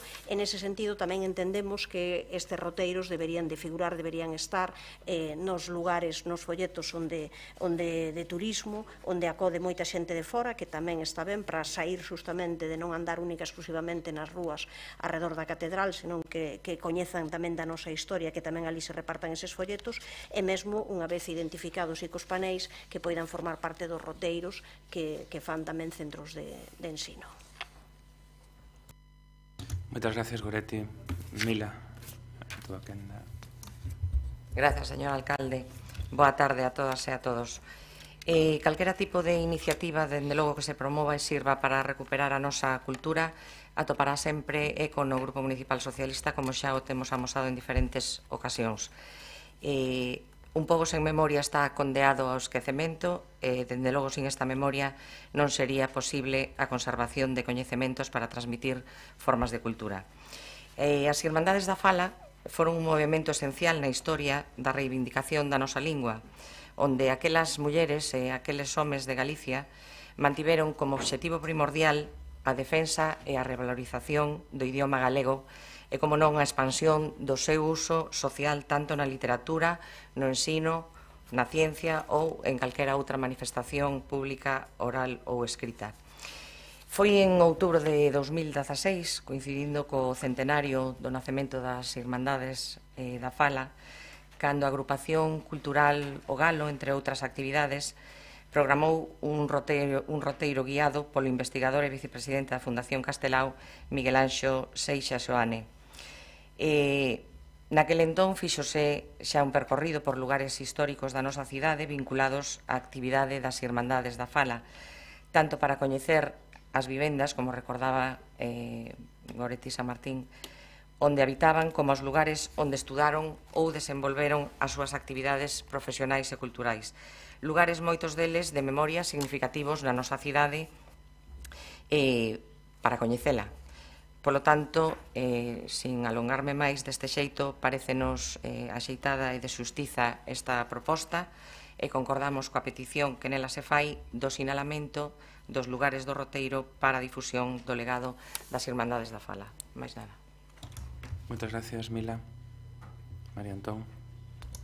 Pois vaya por diante que o noso grupo está a favor de pôr en valor todo o que significou o legado das Irmandades da Fala. Como estivemos a favor da celebración do centenario, estaremos a favor de todas as iniciativas que se desenvolvan no futuro. E tamén quero subliñar que recoñecemos o traballo e as achegas en diferentes eidos da Asociación Cultural O Galo, polo que non poñemos en cuestión este traballo en concreto. Porén, o noso grupo considera que esta proposta sería pois un bo segundo apartado doutra, máis xenérica, global, como é a sinalización turístico-cultural da cidade. Non hai un manual corporativo para poder asumir o seporoso esta iniciativa e parécenos un despropósito empezar a casa polo tellado, aunque claro, como goberno municipal está feito esta forma de traballar, estou segura do apoio total que terá esta iniciativa. Polo tanto, na nosa opinión, debería revisarse a sinalización turístico-cultural para poder dar unha imaxe homoxénea aos diferentes roteiros, porque este non ten por que ser o único. De feito, hai máis roteiros, digamos, instaurados que tampouco están máis que no papel. Hai que pensar dun xeito máis amplo, porque seguramente hai moitos fitos vinculados ás Irmandades da Fala que xa teñen algún tipo de significación visual. Eu así, de pronto, pois lembro que o propio Ángel Casal ten unha placa na Rúa do Vilar onde estaba a súa imprenta. Entón, nos entendemos que hai que ser coidadosos no caso da sinaléctica, porque podemos caer na saturación, ás veces menos e máis, polo que cando se fala de sinaléctica, eu sempre repito que sinalizar non só é poñer sinais, ás veces tamén é quitar. Entón, polo exposto, o noso grupo vai absterse. Grazas. Branca. Boa tarde, compañeiras e compañeiros. Votaremos a favor e comprometémonos a traballar pola lembranza física da memoria das Irmandades da Fala, un acontecemento clave para entender a construción sólida do noso pensamento nacional, porque acreditamos nunha Galicia galega e cunha fonda memoria da realidade histórica nacional e dos fitos que construen a nosa identidade. Durante o ano 2016 celebramos con forza o centenario das Irmandades da Fala cunha acción cultural expandida. Daquela desenvolvemos un programa alrededor do 28 de maio, data simbólica da creación das Irmandades en Compostela, que integrou actividades de teatro, de música, mesas redondas, intervencións artísticas, monicreques e un acto central no Panteón de Galegos Ilustres en San Domingos de Bonaval. Escoitouse tamén o discurso de Porteiro Garea e foi un proxecto no que colaboraron artistas e asociacións da cidade como a Xentalla do Pichel, San Martiño Pinario e Cidade Bella. Mantivemos unha exposición no espazo público que chegou que achegou a veciñanza, as orixes, os persoeiros, as correntes de opinión, as etapas, o legado, a relación coa emigración das irmandades, máis o seu ideario, a presenza tamén das mulleres na irmandade especificamente compostelana e a súa proxección como actor global no proceso de construción nacional. Para pechar o centenario fixemos 4 rutas durante o verán coincidindo coa estadía da exposición que trasladaron o coñecemento sobre os lugares emblemáticos das irmandades no termo municipal fora do centenario, porque tamén hai que traballar fora dos centenarios e dos calendarios marcados institucionalmente. Apoiouse a divulgación do traballo da Asociación O Galo en relación ás irmandades e máis. O próximo 29 de setembro desenvolven unha actividade apoiada por Acción Cultural arredor das irmandades e tamén arredor de outros moitos proxectos, como ven facéndose tradicionalmente polo Concello vía convenio nominativo anual e atendendo tamén a outras diversas colaboracións da asociación con proxectos integrados, por exemplo, na SELIC, na Semana do Libro de Santiago, para integrar continuadamente o traballo histórico que desenvolven a prol da divulgación da cultura galega en Compostela e, como todos coñecemos, con gran proxección en todo o país. Consideramos que o convenio nominativo do 2019 arredor das actividades do Galo poderá integrar a sinalización física, tendo en conta efectivamente o ditame da Comisión de Patrimonio, para que anualmente, pensamos que é un proceso que debemos ampliar no tempo, ir sinalando e, sobre todo, nomeando os lugares emblemáticos que ligan as irmandades da fala a Compostela. Gracias, Blanca. Goretti, algo que añadir? Sí, moi brevemente agradecer o apoio do Partido Socialista e de Compostela Aberta a respecto das consideracións que facía María Antón. Eu quixera comentar que poucos movimentos hai tan amplos como as irmandades da fala. Si justamente queremos facer algo que sexa un recoñecemento a un colectivo, son decenas os homes e mulleres involucradas. Nos o que non poñemos é como se faga, por suposto, cando se di sinalizar os lugares, pois iso haberá que buscar unha maneira de sinalizalos de maneira homoxénea, nin decimos que haxa que poñer placas en absolutamente todos os lugares nin como, é só unha cuestión técnica que se mirará despois, mas entendemos que non haberá ningún outro roteiro, digamos, dentro dos moitos que se poidan facer onde se involucren tal cantidade de persoas e onde ademais haxe algunhas que son absolutamente fundamentais e centrais na historia da nosa cidade, como o propio alcalde Ángel Casal, asasinado polo franquismo. Algo que añadir, Mila? Algo que añadir? Pasaremos a votar, señor secretario. Este ausente el señor Peña. Votos a favor desta moción de BNG para sinalizar os lugares do roteiro de das irmandades da fala creada pola Organización Cultural O Galo. Votos a favor. BNG, PSOE, Compostela Aberta. Votos en contra. Ningún. Abstencións. Grupo Popular. Queda aprobada.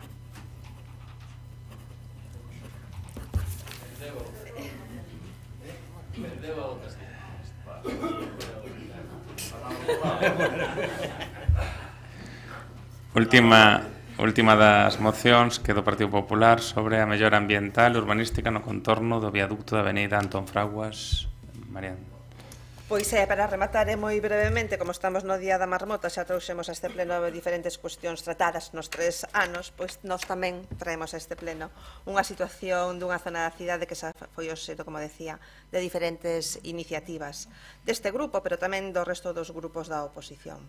Ata en 7 ocasións, entre preguntas e mocións, tratamos temas que hoxe volvemos a poñer en riba da mesa, xa que parece ser que o Goberno Municipal de Compostela Aberta non é quen de dar resposta a ningunha destas cuestións.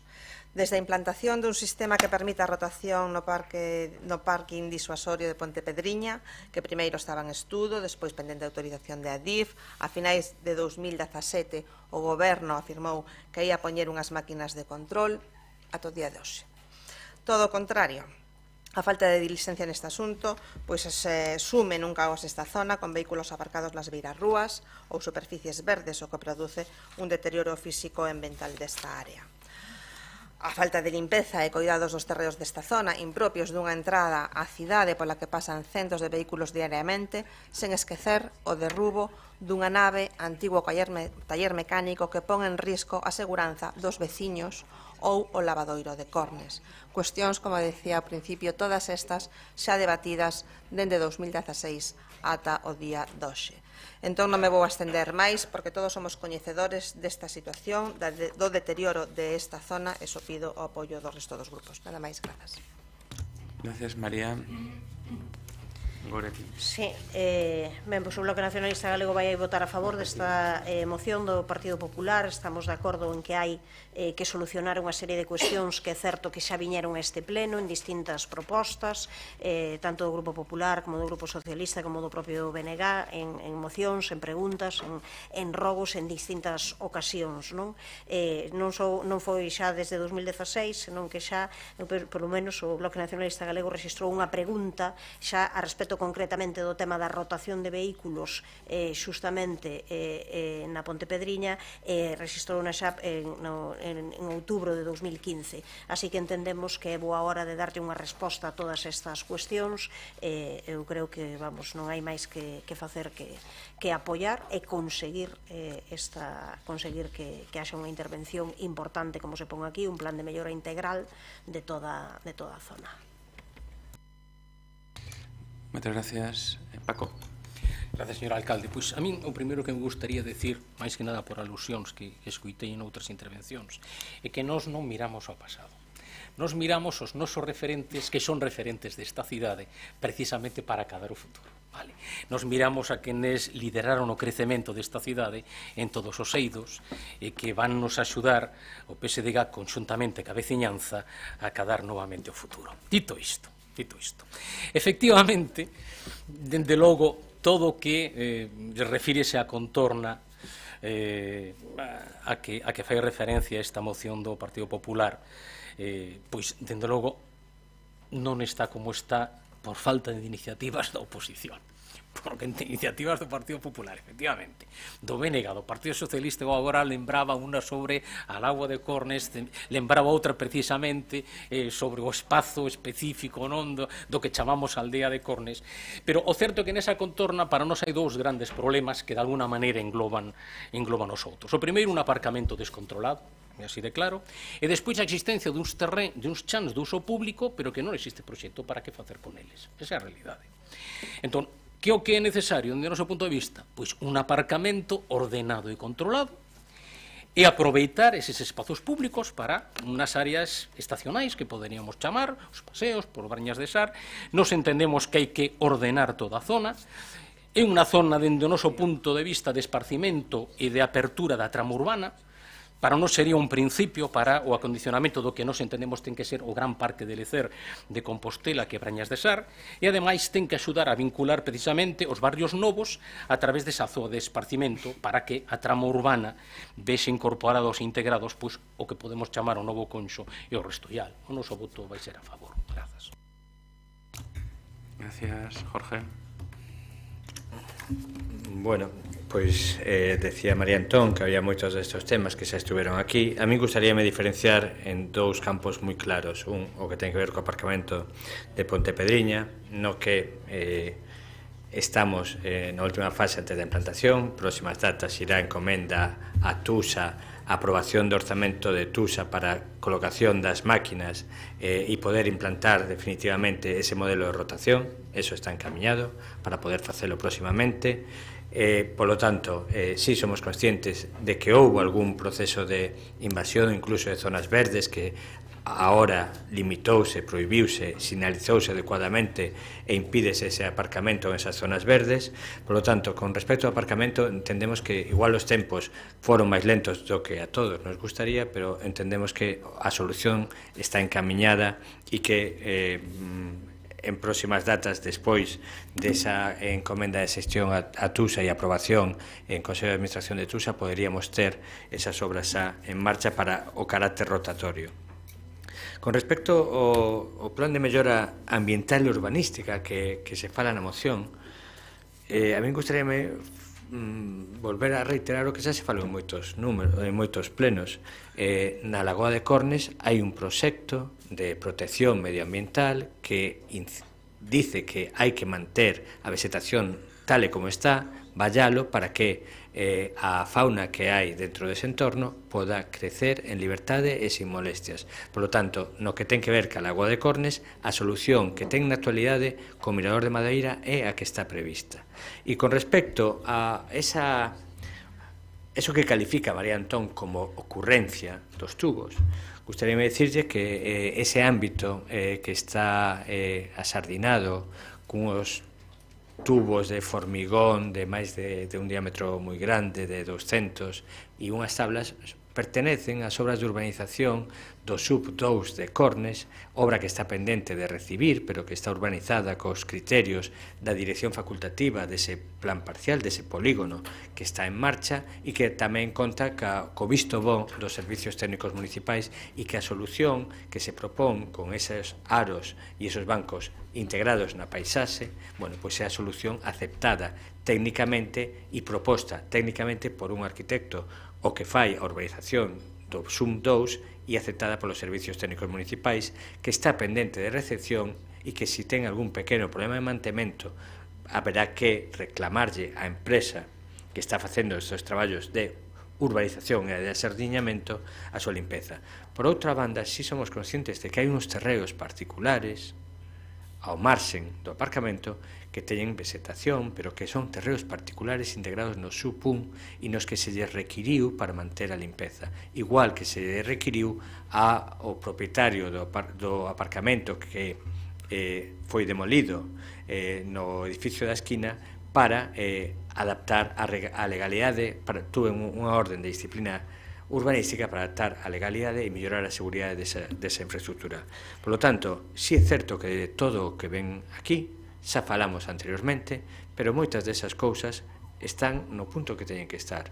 A urbanización, o asardinamento do sub 2 de Cornes está como decidiron os técnicos municipais e o arquitecto, os solos urbanizables particulares do SUPUN están pendientes dese proxecto de urbanización con unha orden de comunicación para manter a limpeza aos particulares, porque son terreos particulares, e o aparcamento pois está en vías de resolución, e sí, a mí tamén me hubiera gustado que estuvera antes, pero polo menos agora sí está en vías de resolución e próximamente estará en Xunta de Goberno e posteriormente en Consello de Administración de TUSA a execución das obras. Gracias, Jorge. Segundo turno, María. Sí, Goretti, desculpa, porque efectivamente foi no 2015 a primeira vez que entramos neste bucle, o que nos ten acostumbrado o señor Duarte coas súas intervencións, porque efectivamente, discúlpeme, pero as súas intervencións son un bucle, e a medida que pasa o tempo e vostede non soluciona nada, o bucle medra, as solucións non. A urbanización do sub 2, pois eu o lamento porque só entenden vostedes, vostede o equipo técnico, o arquitecto coa asinou, a veciñanza non a entenden, e nós tampouco. Eu sí que lle pido unha especial sensibilidade para volver a tratar o tema do derrubo da nave do antigo taller mecánico, porque realmente todas as persoas que viven no edificio que está justamente nese antigo taller, pero tamén os colindantes, pois teñen medo pola súa propia seguridade, porque non é a primeira vez que se atopan con sucesos desagradables. Entón, sí que lle pediría que non só instara a propiedade a que teña que facer o que teña que facer, senón que perseguira ese asunto, porque ás veces os papéis tamén hai que perseguirlo, señor Duarte.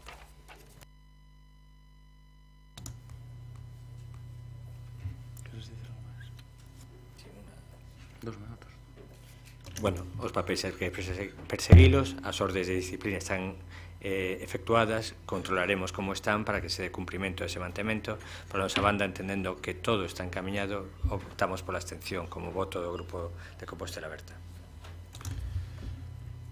Ben, pasaremos a votar, señor secretario. Votos a favor da moción presentada polo Grupo Municipal do Partido Popular sobre a mellora ambiental urbanística no contorno do viaducto Avenida Antón Fraguas entre Cornes e Pontepedriña. Votos a favor. Grupo Popular, BNG, PSOE, votos en contra, ningún, abstencións, Compostela Aberta. Quedaría aprobada a moción. Bueno, levantamos a sesión. Moitas gracias a todos por facela viable. Paco Agustín.